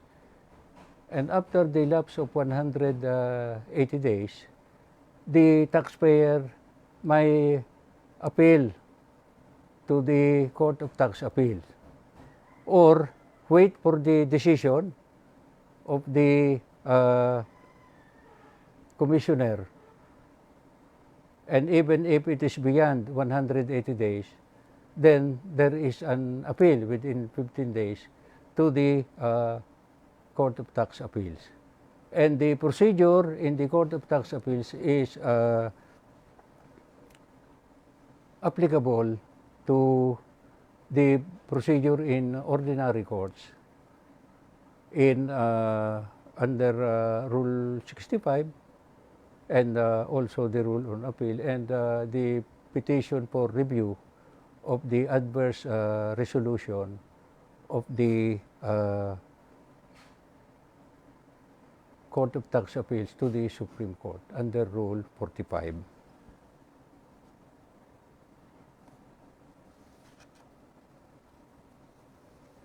So here, appeals to the Court of Tax Appeals in bank within 15 days from receipt of the decision of the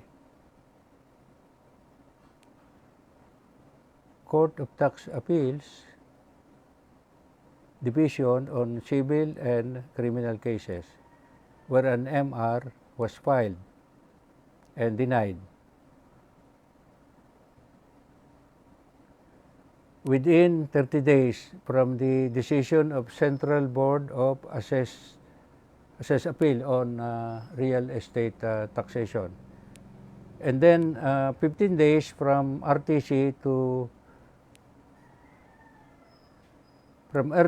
in the exercise of appellate jurisdiction.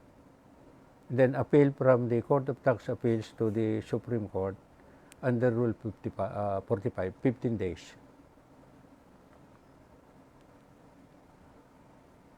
It is included in the syllabus. What is the harmless error rule?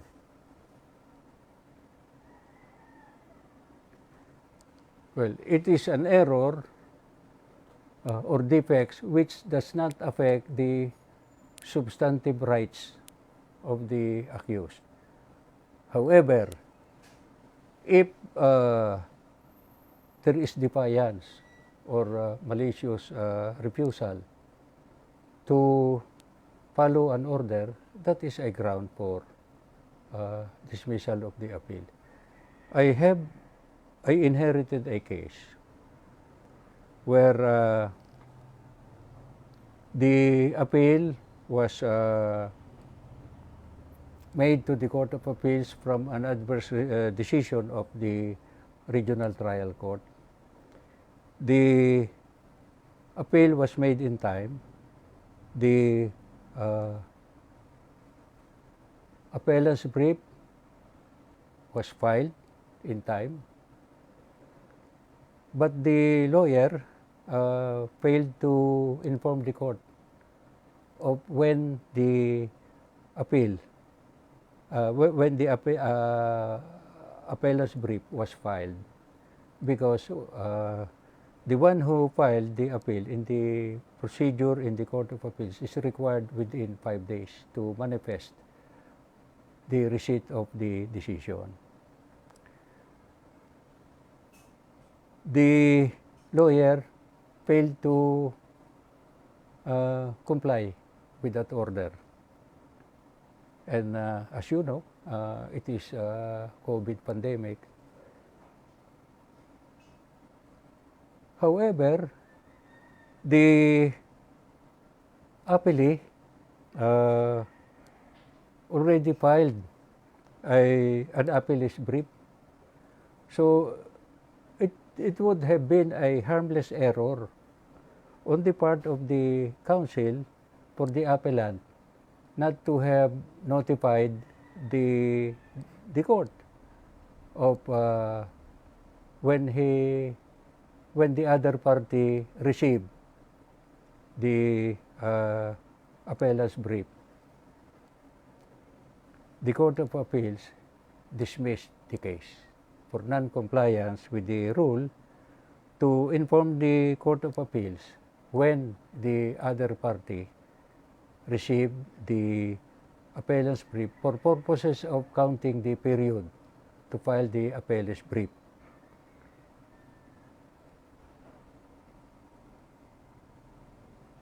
Motion for reconsideration denied.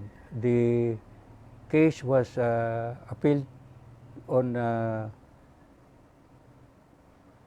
petition for review under Rule 45 on the ground that it was a harmless error because it affects the substantive rights of the appellant, and not only that, it is a harmless error because anyway, the date of receipt of the appellant's brief by the appellee's lawyer is already immaterial because the lawyer for the appellee has already filed an appellee's brief. The motion for reconsideration was denied, and now the case is in the Supreme Court. It is not a case of appeal filed out of time, which if you show that the case is deserving of being reviewed on the merit, may even be dispensed with. Even rule of most mandatory nature must yield to the merit and substantial justice involved in the case, because a rule of mandatory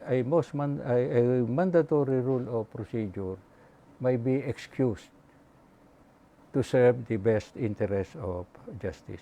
So harmless error rule refers to error or defect which does not affect the substantive rights of the parties and therefore must be disregarded unless refusal to obey the rule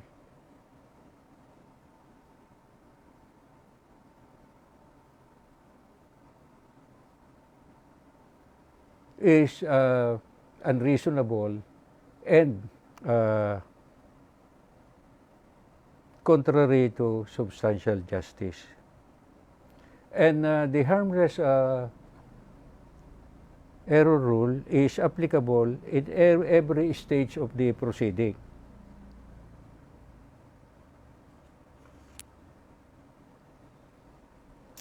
Now, when may the appellate court, the Court of Appeals or the Supreme Court, rule on an issue that was not raised in the lower court? The requirement of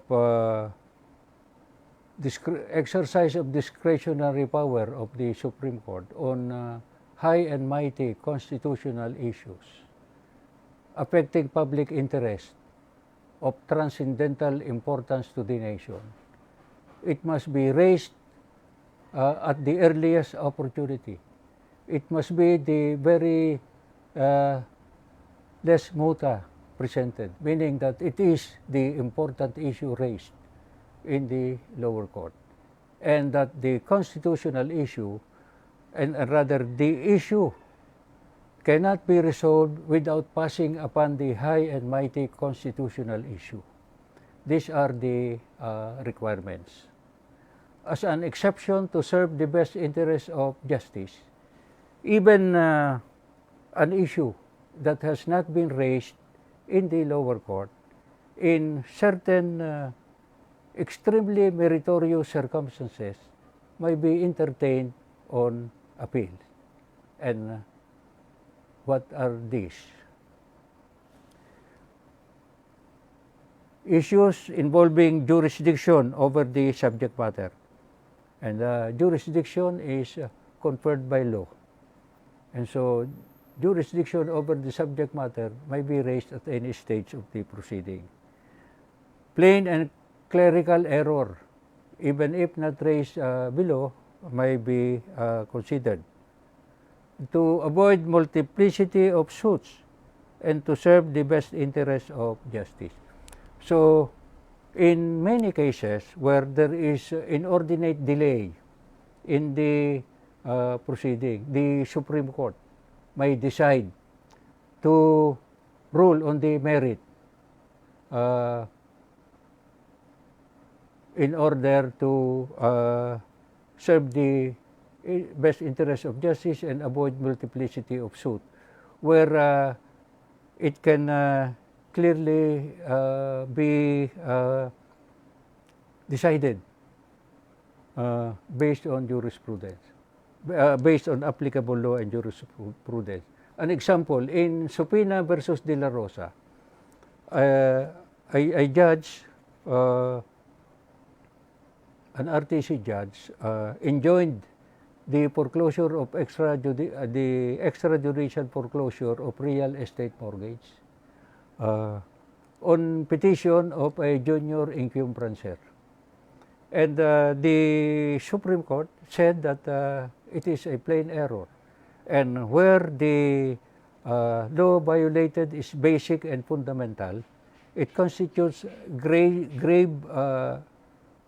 gross error or gross ignorance of the law. And so the judge was suspended. And at the same time, instead of remanding the case to the lower court, the Supreme Court decided on the issue because the facts and the law are clear, although that is not the subject of the petition in the High Court. And the Supreme Court said that when an extrajudicial foreclosure is conducted, all the junior encumbrancer shall be erased because their only right is to exercise the equity of redemption. The foreclosing party, the mortgagor, has the right to have the title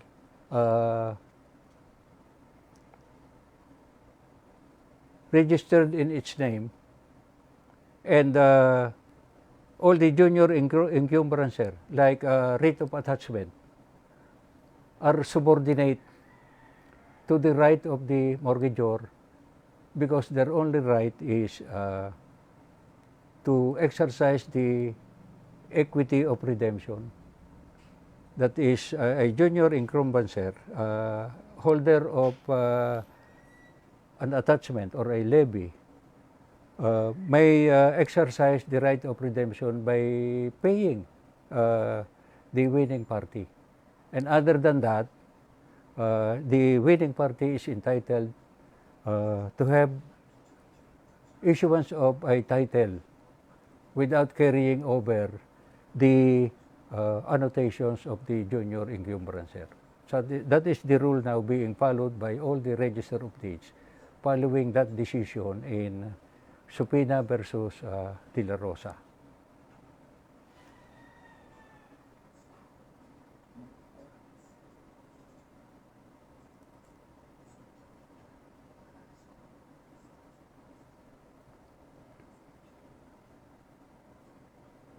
Now, if an issue is raised in the trial court but not raised on appeal, may the appellate court resolve the issue?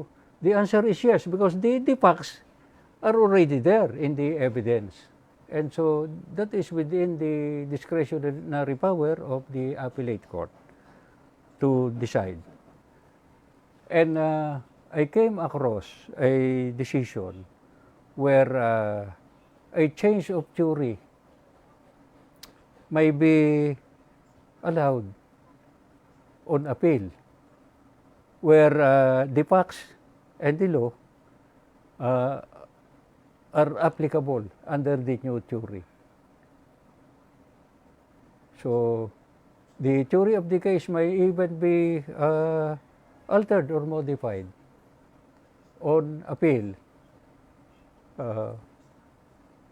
provided that the factual background and the applicable law have been are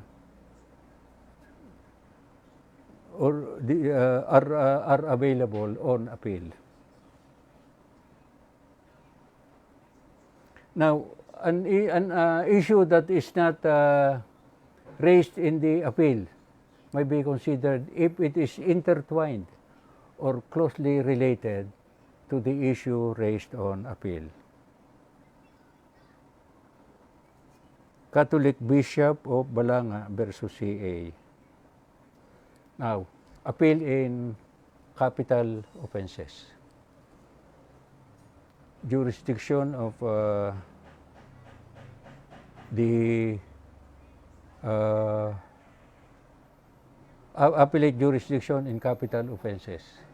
Whereas before, the appeal is direct to the Supreme Court where capital punishment is imposed. Under the doctrine of hierarchy of courts, the appeal should be with the Court of Appeals, even in capital offenses, which is now punishable only by reclusion perpetua, 12 years and 1 day to 40 years. No more death penalty. So, where what is involved is a capital offense, the appeal from the regional trial court should be to the Court of Appeals. The Court of Appeals will review the case.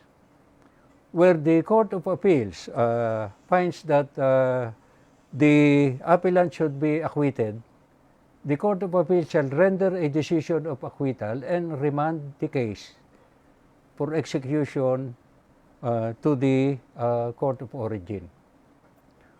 Where the finding of the Court of Appeals in the review on capital cases is to affirm the judgment of conviction, the Court of Appeals will make a report and recommend to the Supreme Court the affirmance.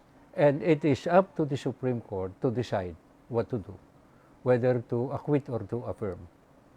And that is in consonance with the hierarchy of courts. Before you go to the Supreme Court, the normal and ordinary procedure is passed through the Court of Appeals. Now, on special civil action under Rule 65, certiorari, prohibition, and mandamus, please take note that in mandamus, it is only a specific duty enjoined by court, enjoined by law, that may be the subject of a petition for mandamus. Where what is involved is a discretionary duty or function, it cannot be compelled by mandamus. However, the remedy is certiorari, where the action is tainted with grave abuse of discretion or lack or excess of jurisdiction, where you can nullify the acts. But to compel a specific action, only duty or obligation that is specifically enjoined by law may be the subject of mandamus. When I filed on my own behalf a petition for mandamus against the JBC, which is now in jurisprudence, Arturo M. de Castro versus JBC, to compel the JBC to submit to President Gloria Macapagal Arroyo the nominees for, 3 nominees for Chief Justice during the election ban within 2 months immediately preceding the election, which by express literal language of the Constitution is prohibited. So I filed the case. The Supreme Court noted that a petition for mandamus will not lie against the JBC to exercise a discretionary power. However, I still obtained the relief by a declaration that the ban against appointment during 2 months immediately preceding the election does not apply to appointment to the judiciary, because my contention, particularly to the justices of the Supreme Court, and how much more for the Chief Justice, because the appointment will not influence the election. And the purpose of the ban is to avoid influencing the election. And so I got the ruling, and Corona was appointed during the period of the election ban. It is just too bad that I was not allowed to appear for Corona, Chief Justice Corona, in the impeachment, because I was instrumental in his appointment as Chief Justice, and the panel of lawyers declined my offer to appear as counsel for Chief Justice Corona. Chief Justice Renato Corona was my office mate in the Commercial Bank of Manila. Early on, I was the Senior Vice President and Corporate Secretary of the Commercial Bank of Manila. He started as a manager in the bank, but then when I left, he rose in the ranks, and I am not sure whether he took over my position, but he was then transferred to the legal office in Malacanang. I wish I could have handled the case for him, because my perception is after the prosecution rest, he should not have testified. He should have filed a demurrer to evidence, because when he testified, then there was a perception that he provided the evidence against himself by admitting the dollar deposit, which initially could not be proved, because the Supreme Court held that is subject by the rule on confidentiality. But anyway, let us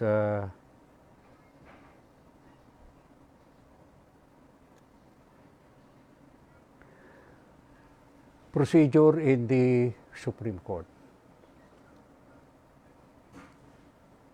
where a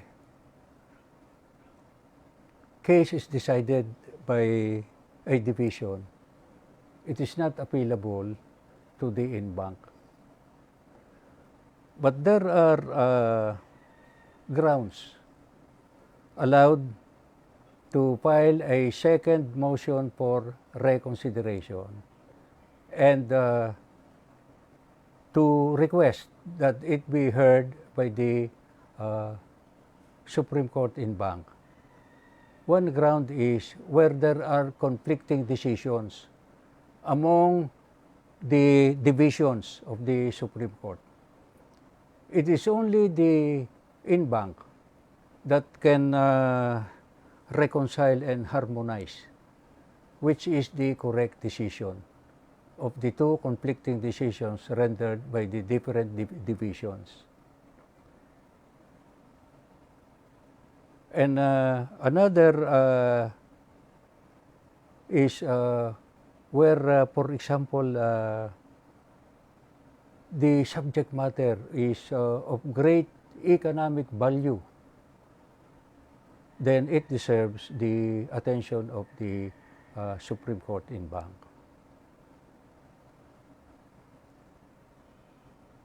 Other grounds where under facts and circumstances meritorious in character, the case deserves to be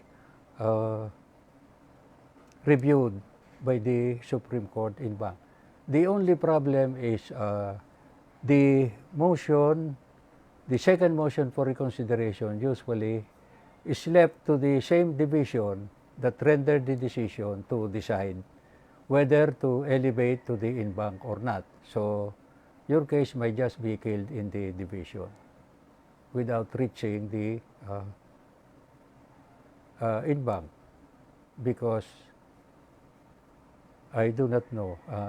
It seems it is discretionary to the division to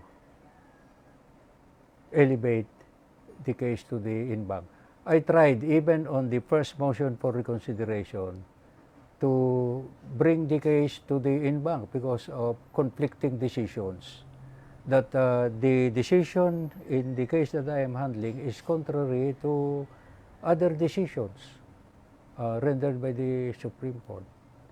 But then, it is the same division that rendered the adverse decision that is allowed or has the discretion whether to elevate the case to in-bank or not. But if it is of great importance to the nation, then the Supreme Court might take a second look. In the case of Manotoc versus Barque, this is a special land registration case where the land registration case issued a reconstituted title in the name of Hernandez Barque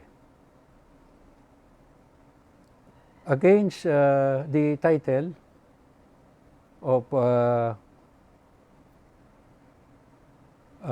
Manotoc Realty Corporation. So the case reached the Court of Appeals. In the Court of Appeals, the president of Manotoc subdivision consulted me and I agreed to handle the case. However, the final decision is that it was assigned to another lawyer. I will not mention the name. The decision in favor of Barque was upheld by the Court of Appeals. Motion for reconsideration denied. The Manotoc Realty elevated the case to the Supreme Court. In the third division, the case was decided in favor of Barque. Motion for reconsideration denied, and there was an entry of final judgment. However, the Supreme Court in bank under Chief Justice Panganiban decided to take a second look of the case. An oral argument was scheduled. The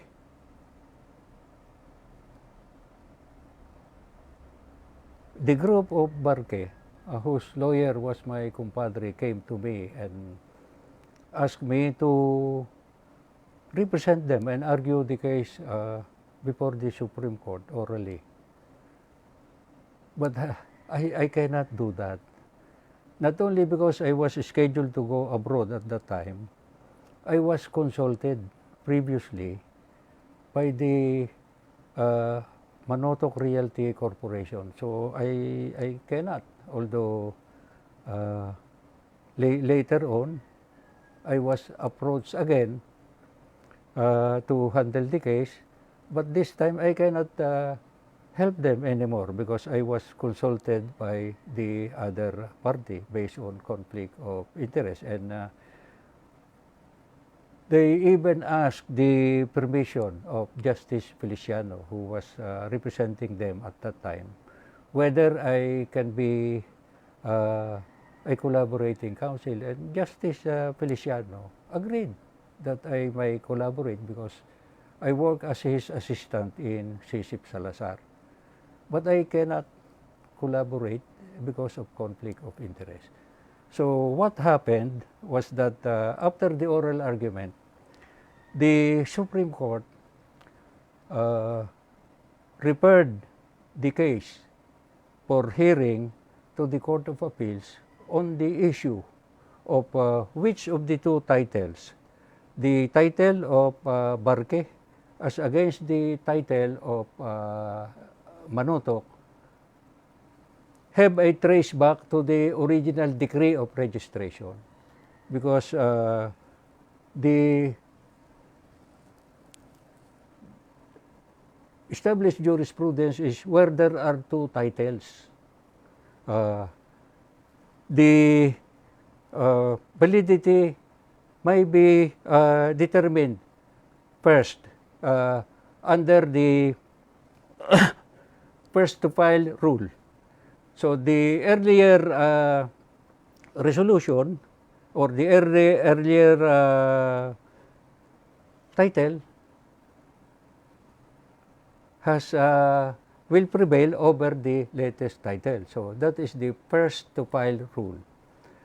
But then if there are questions on the origin of the title, then the test is to have a trace back to the original decree, and the one that has a valid trace back is the valid title. So there was a hearing in the Court of Appeals that was conducted in 2012. The Supreme Court issued a resolution, and you can read this. In the case of Barque versus Manotok, a decision of the court in bank indicates, and the ruling is this: since the title of Barque and the title of Manotok do not have a trace back to the original decree, they are both null and void. So this is the only case for the first time in my more than 50 years of law practice that a case was declared a draw. Nobody won. And consider that this is a very valuable property, where the Manotok family have 5 mansions. just at the back of UP on Commonwealth Avenue. So that was the ruling. Neither of them. So what is the remedy now?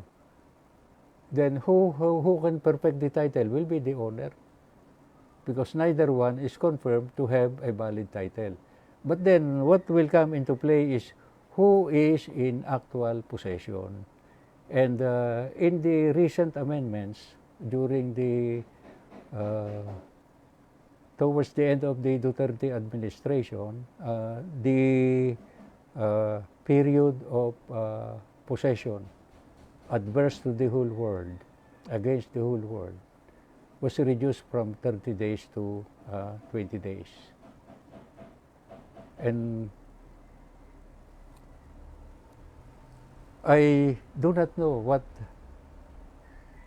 is the status of the case, because I have information that it is still pending reconsideration. But considering that no decision has so far been made on any reconsideration that I know of, then probably considering 2012 to 2022, 10 years, then the whatever objection or reconsideration might have been considered denied sub silentio for failure to act on it for a long period of time. But I do not know.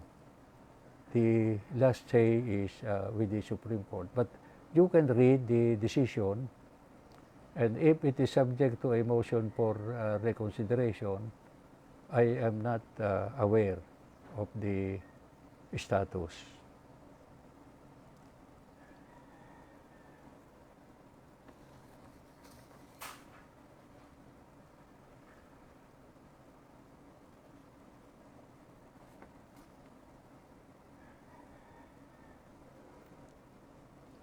Let us go to legal ethics.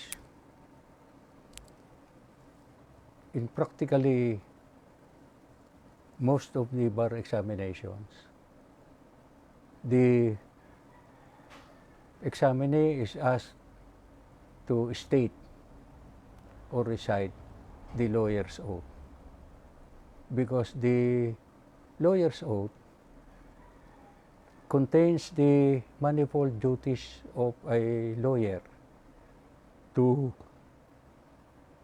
society, the government, obey the Constitution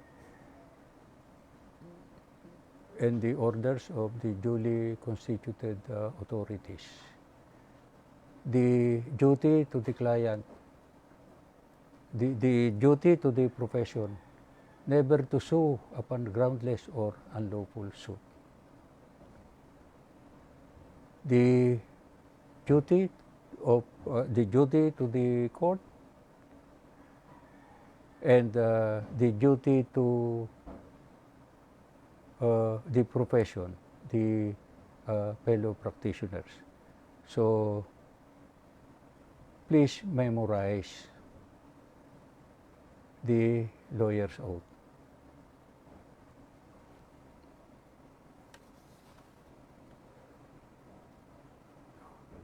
Bara 3. What is Bara 3? Inciting and stirring up quarrels and suits, fomenting suits and litigation among individuals, and offering his legal services. Ambulance chasing, soliciting legal business.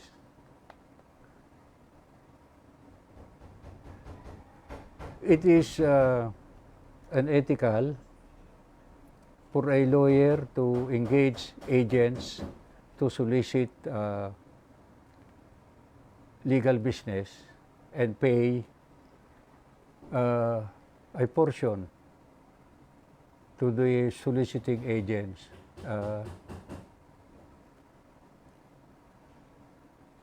And the question has been raised in an actual case, may a lawyer work for a collection agency who is soliciting legal business among banks and lenders.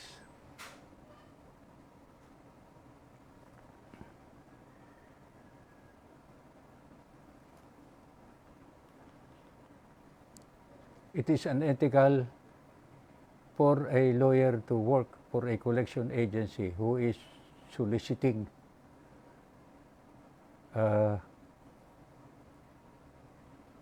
business for collecting loans by a decision of the Supreme Court. And it is even unethical to be soliciting business by bragging about connections. That is not allowed. I know a former RTC judge who was suspended on complaint by Harry Roque on behalf of a neighborhood association because the former judge has a calling card which states former CFI judge. And for that, he was suspended by the Supreme Court for life. He was disbarred for distributing a calling card stating that he was a former CFI judge. Now, where a disbarment has been meted out,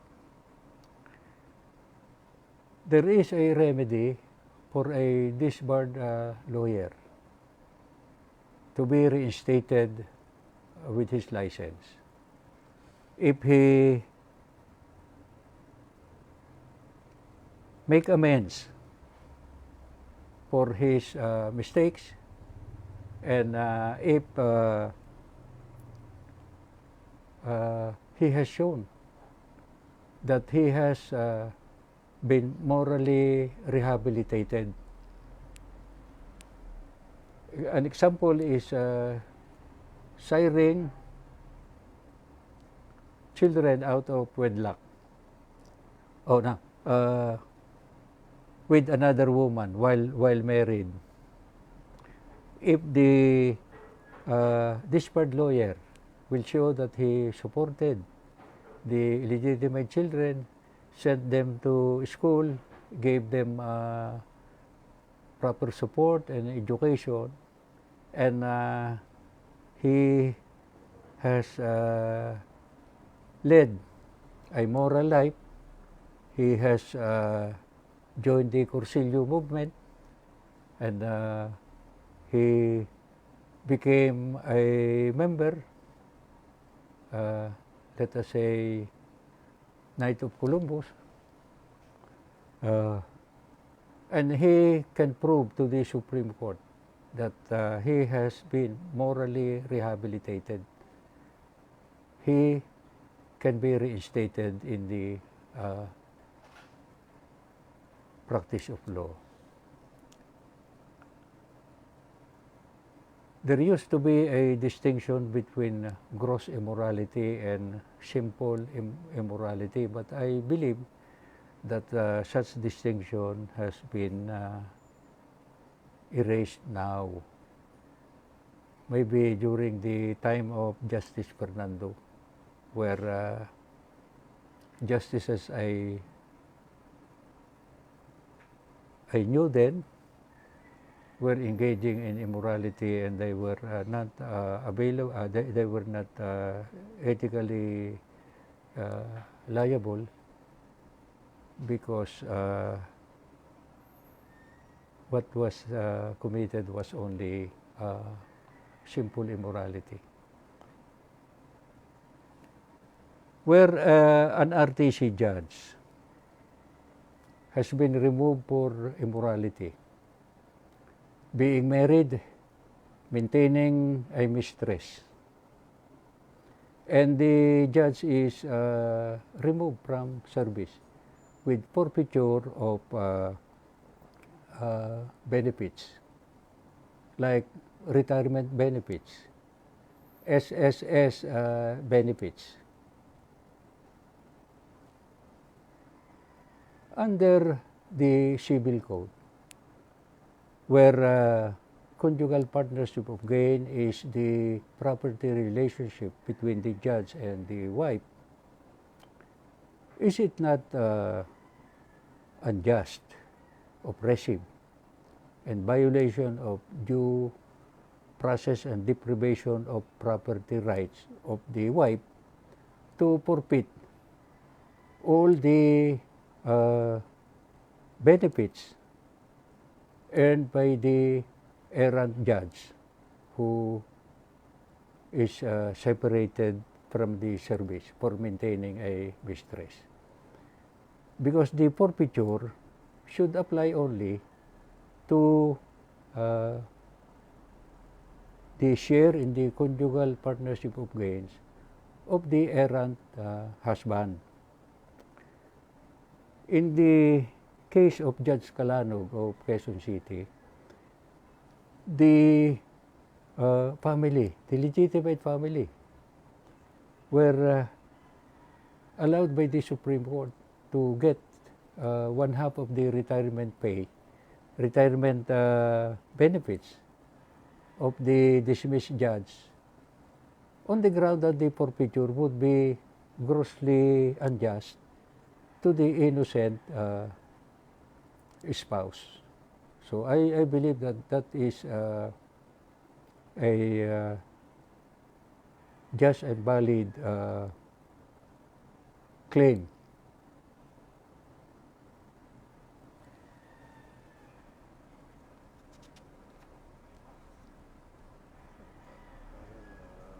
Now, conflict of interest should be avoided because that is a ground for disciplinary action. So, a lawyer who prepared a deed of sale cannot be a lawyer for either the seller or the buyer. To file a case for rescission of contract. However, the rule specifically allows the lawyer who prepared the documents to give an advice for the protection of the substantive rights of a party. But he cannot handle the case. The only thing he can do is give an advice. Let me see.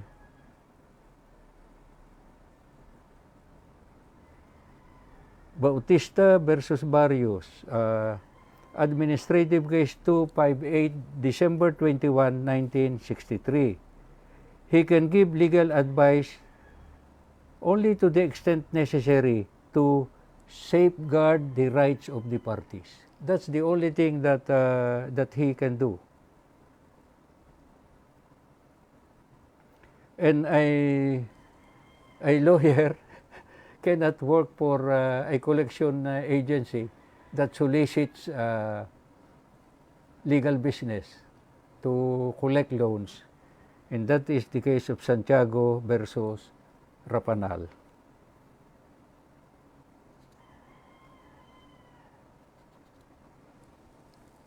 I encountered the case of a friend in Davao. He represented a client in a collection suit. There was a compromise agreement to pay the loan on installment. On the first installment, the lawyer applied it to his attorney's fees. He was suspended by the Supreme Court for 6 months for unethical conduct. he filed a motion for reconsideration. The suspension was increased to 2 years. What is difficult about suspension? Let us say that the suspension is for 3 months. It is enough that you have served out the suspension. The Supreme Court, which is the final arbiter on disciplinary action of lawyers, should lift the suspension order. And before that, you cannot practice. That has happened to me. I was suspended for 3 months for delaying a case. I was usually late because I came from Metro Manila and the case has venue in Batangas City. When the oral argument on my petition for mandamus against the JBC to compel the JBC to send 3 nominees for Chief Justice, the case was scheduled on the same day that I had a hearing in Batangas. I went there, I was late. The case was already, cases were already being called, and I was standing there waiting for my case to be called. I was not told. I waited until 12 o'clock. I did not know that the judge has already dismissed my case. So I missed my chance to argue orally on my petition for mandamus before the Supreme Court. There was an order of the judge that I was delaying the case, and because probably it was my fault, many times I was late because of traffic and coming from Metro Manila. The defendant, in the case that I was handling, filed a disbarment suit against me, and I was suspended for 3 months. Can you imagine the damage and injury to me? I was removed by the dean of the Ateneo Law School, where I was teaching in the graduate school on corporate suspension of payments. Also review, and I was teaching there for the past 17 years at that time. According to the dean, I was suspended and I cannot teach.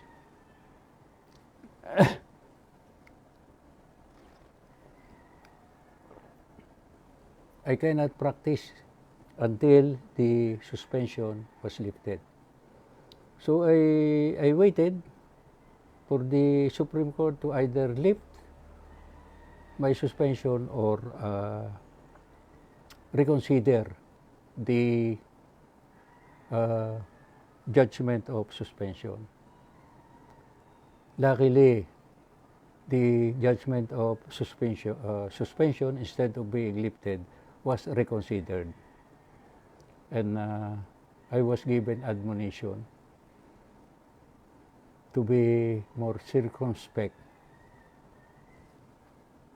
And so that is the agony of being suspended. Until the suspension is lifted by the Supreme Court, you cannot practice. You cannot even teach.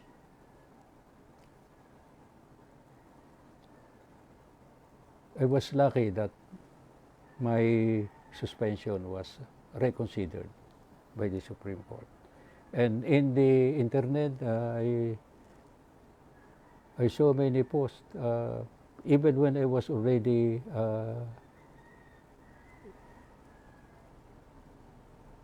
released from suspension by reconsideration, still my detractors were saying I am a suspended lawyer when I am posting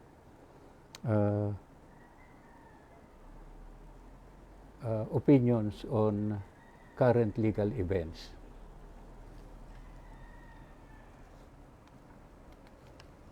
Now, what is the meaning of quantum meruit in legal fees? The legal compensation must be reduced in writing, and the best time to negotiate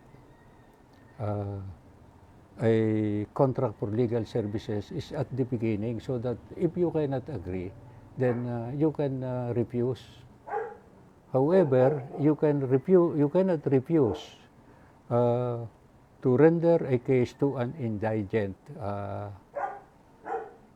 litigant, and one is considered indigent if he has no real estate with an assessed value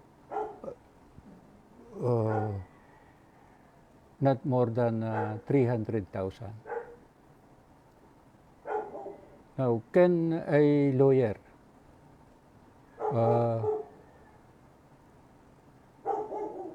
terminate the legal services for non-payment of his legal fees?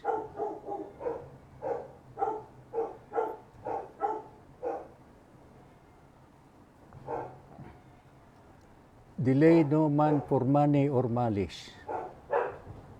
So, you cannot deny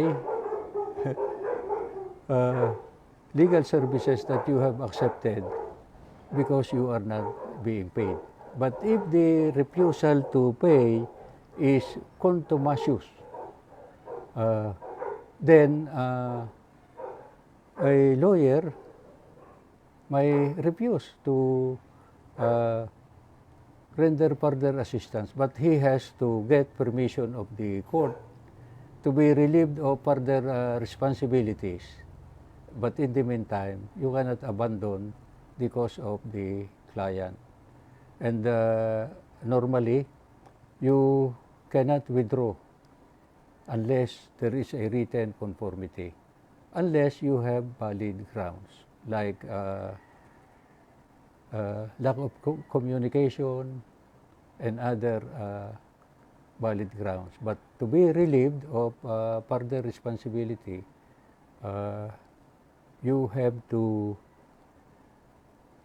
file a motion to withdraw before the court, to be approved by the court.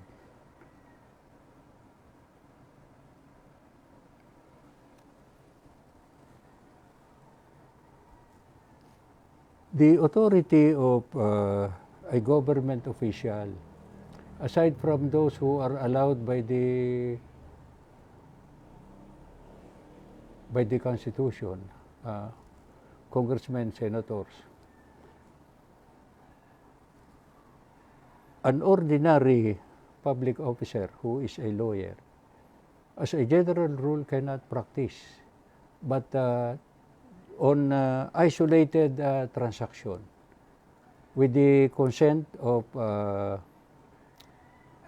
his department head, a government lawyer may handle the case of a relative. But a lawyer who is engaged as a city legal officer or a municipal legal officer, even if he is allowed by the mayor, cannot practice law, cannot handle outside cases. I am handling a case, I was handling a case in the Sandigan-Bayan, and the court learned that the lawyer representing another defendant in the same case was serving as a legal officer of a municipality in Batangas, and he was required by the court to withdraw his case, and the client is directed to find another lawyer because a government lawyer cannot practice law, except on the narrow exception in isolated case involving a relative with the approval of the chief of office.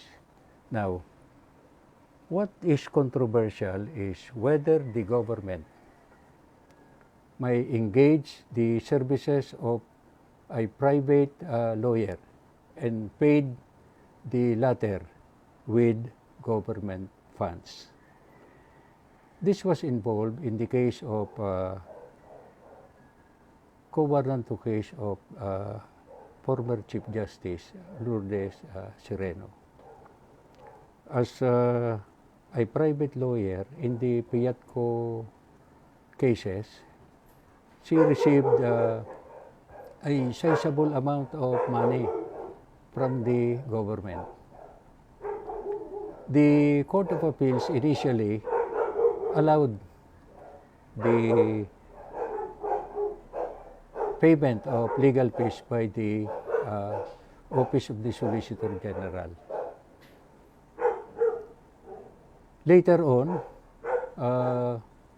the Court of Appeals, upon reconsideration, disallowed the payment of attorney's fees to Lourdes Sereno. If I'm not mistaken, the amount is 34 million or 38 million, which is which, I am not sure. The final ruling of the Court of Appeals is that engagement of a private lawyer by the government violates the rule on public bidding for services in favor of the government, because there are many other lawyers who may be equally competent who were not given a chance in a public bidding, and that was the decision of the Court of Appeals. And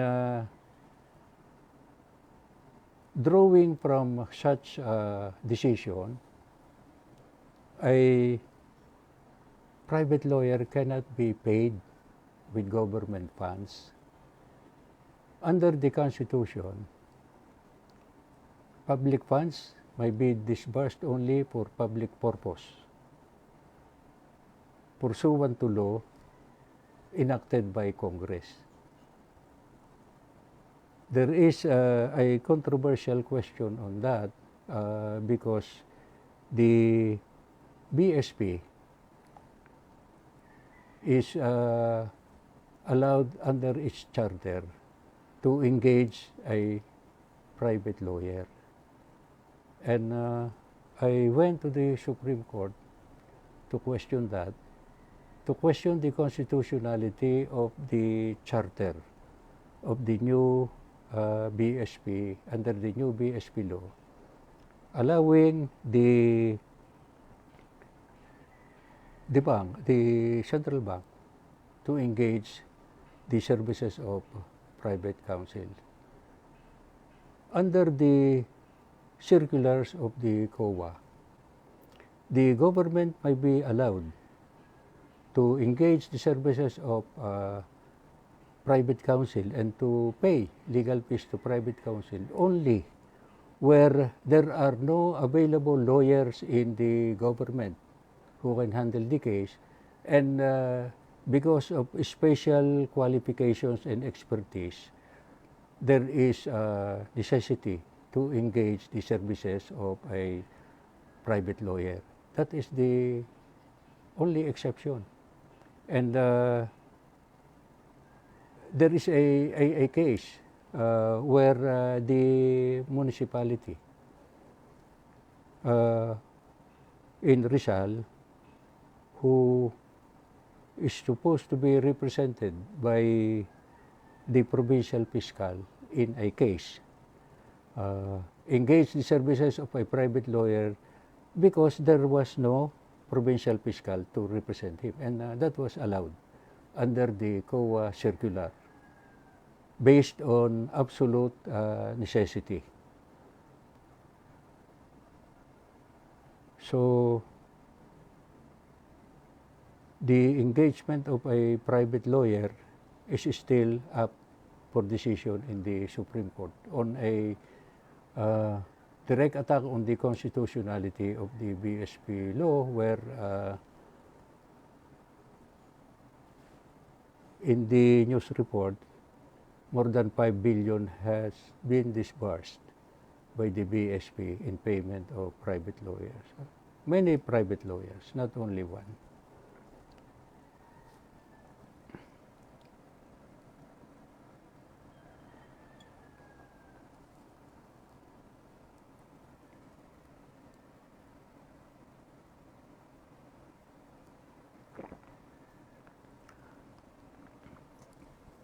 Forum shopping. In the where resort to different fora is resorted to simultaneously or one after the other, involving the same parties, subject matter, and issues. Forum shopping may be punishable as contempt of court if done maliciously, and the result is the dismissal of both actions.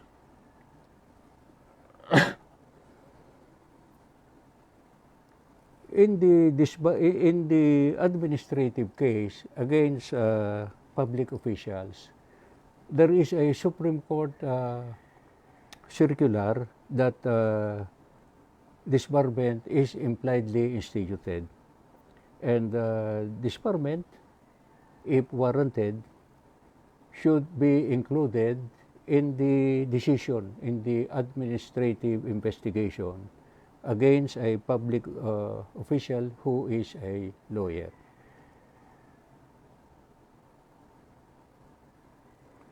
Also, there is a circular issued by the Supreme Court that filing an administrative complaint against a judge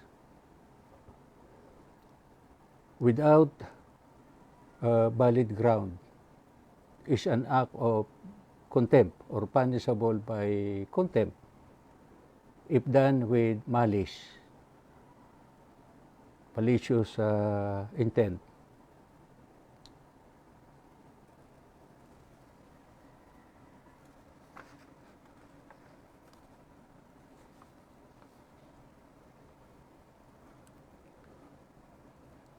Amicus curiae. Amicus curiae simply means friend of the court.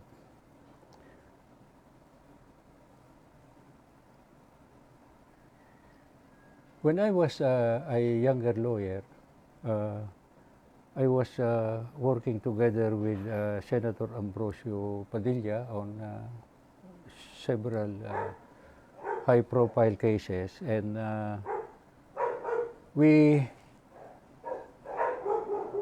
even if not invited by the court, would file a motion to be allowed to appear as amicus curiae.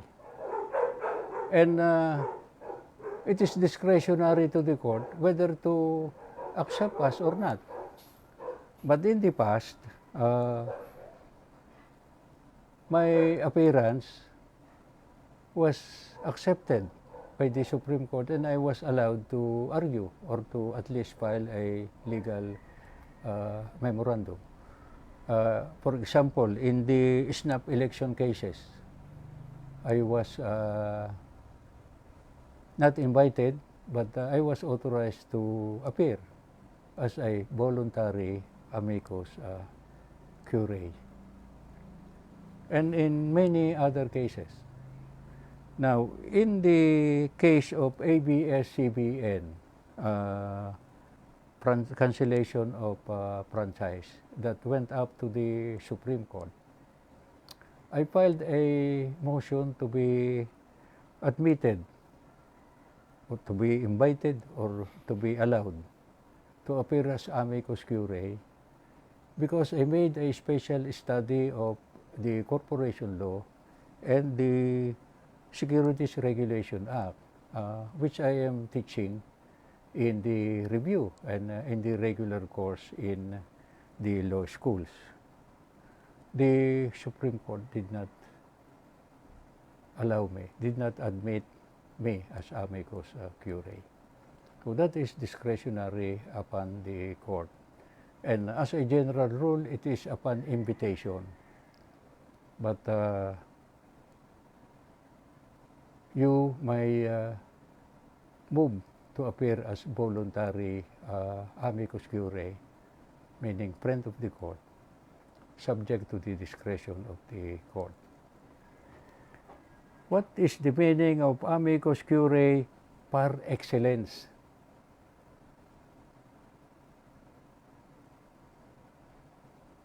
Well, it is appearance of an association. For example, appearance by the integrated bar, or appearance by the constitutional association of constitutional or whatever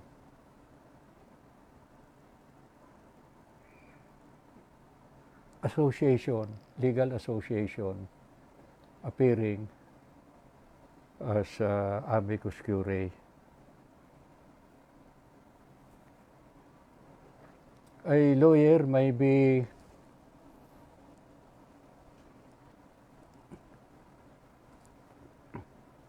disciplined for taking an inconsistent stand. That's why in the case I handled for Senator Miriam Defensor Santiago, on the legalization of 32 alien Chinese citizens, initially I filed a motion to quash in the lower court that the information charges 32 or more than one information. I was sustained by the Sandigan Bayan, chaired by Francis Garchitorena, and the prosecutor, Simeon Ferrer, amended and filed 32 information. So I still maintain that the 32 information should be quashed. And I contradicted myself by saying that it should be in only one information because it is a continuing offense. The case went up to the Supreme Court, and I cannot forcefully agree that, rather argue that it is a continuing offense because I had an inconsistent stand before, and knowing very well that it is a bit unethical to argue against a former stand. The Supreme Court upheld my weak argument that it is a continuing offense that is motivated by one criminal design.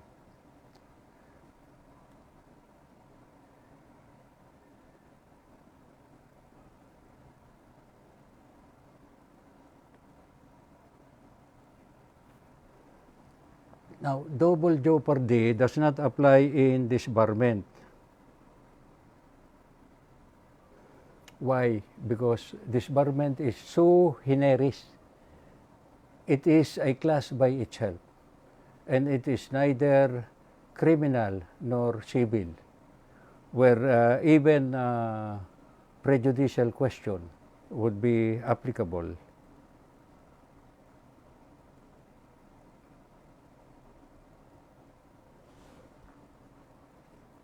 The Supreme Court is very strict when it comes to the breach of fiduciary duty of a lawyer. A lawyer is like an agent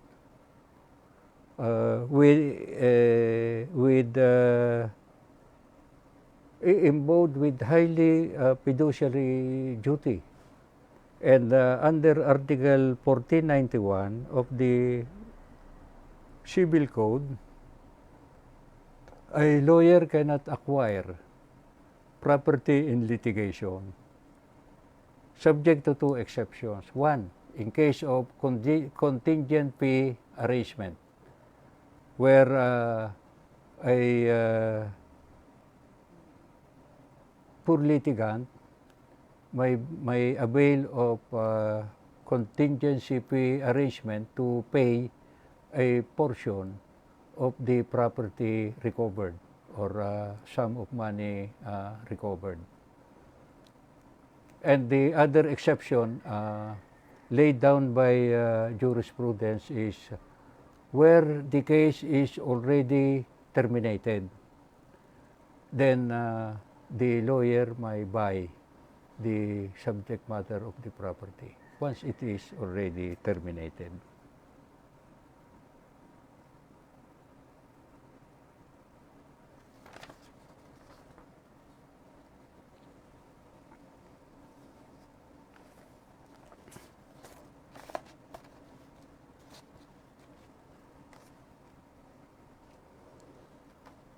So it's already 5 o'clock.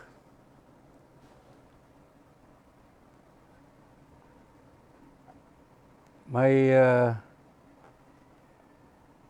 notes, study guide in criminal law and in mercantile law are already printed and available at the central books, and we will see if we can distribute this in the various bar review centers, mercantile law review and criminal law review. Since my start of handling review, although I handle updates on all subjects, I always concentrate on mercantile law review and civil law review because these are the most difficult questions in the bar. At the time that the coverage are not narrowed down in the syllabus as now, mercantile law has vast coverage. Can you imagine? We have the Code of Commerce, we have negotiable instruments, insurance, intellectual property code consisting of 3 volumes.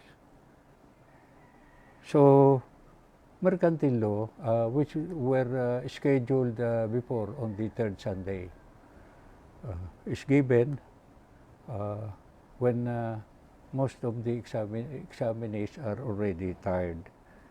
So, I concentrated in my review, in handling review classes even in UP, in Ateneo, and in the other downtown school on these 2 subjects. And I handled them in the regular 4th-year review, both in UP and in Ateneo and in the UP Law Center. So I gave priority to for the National Bookstore to be able to finish this.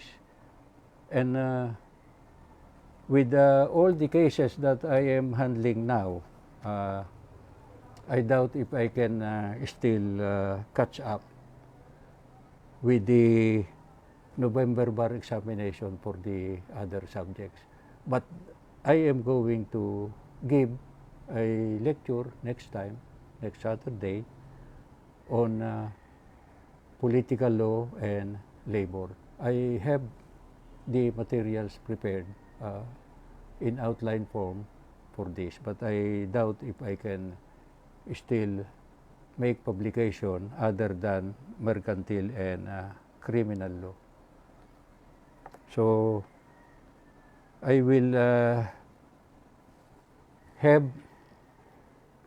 political law and public international law and labor next sessions. But I assure you, I will be available for you in the pre-week in November. And we will be dealing with the significant and important principles in political law and public international law. So thank you for listening to me. I will see you next Saturday, again, 1 to 5, on political law, public international law, and labor. Thank you for listening to me.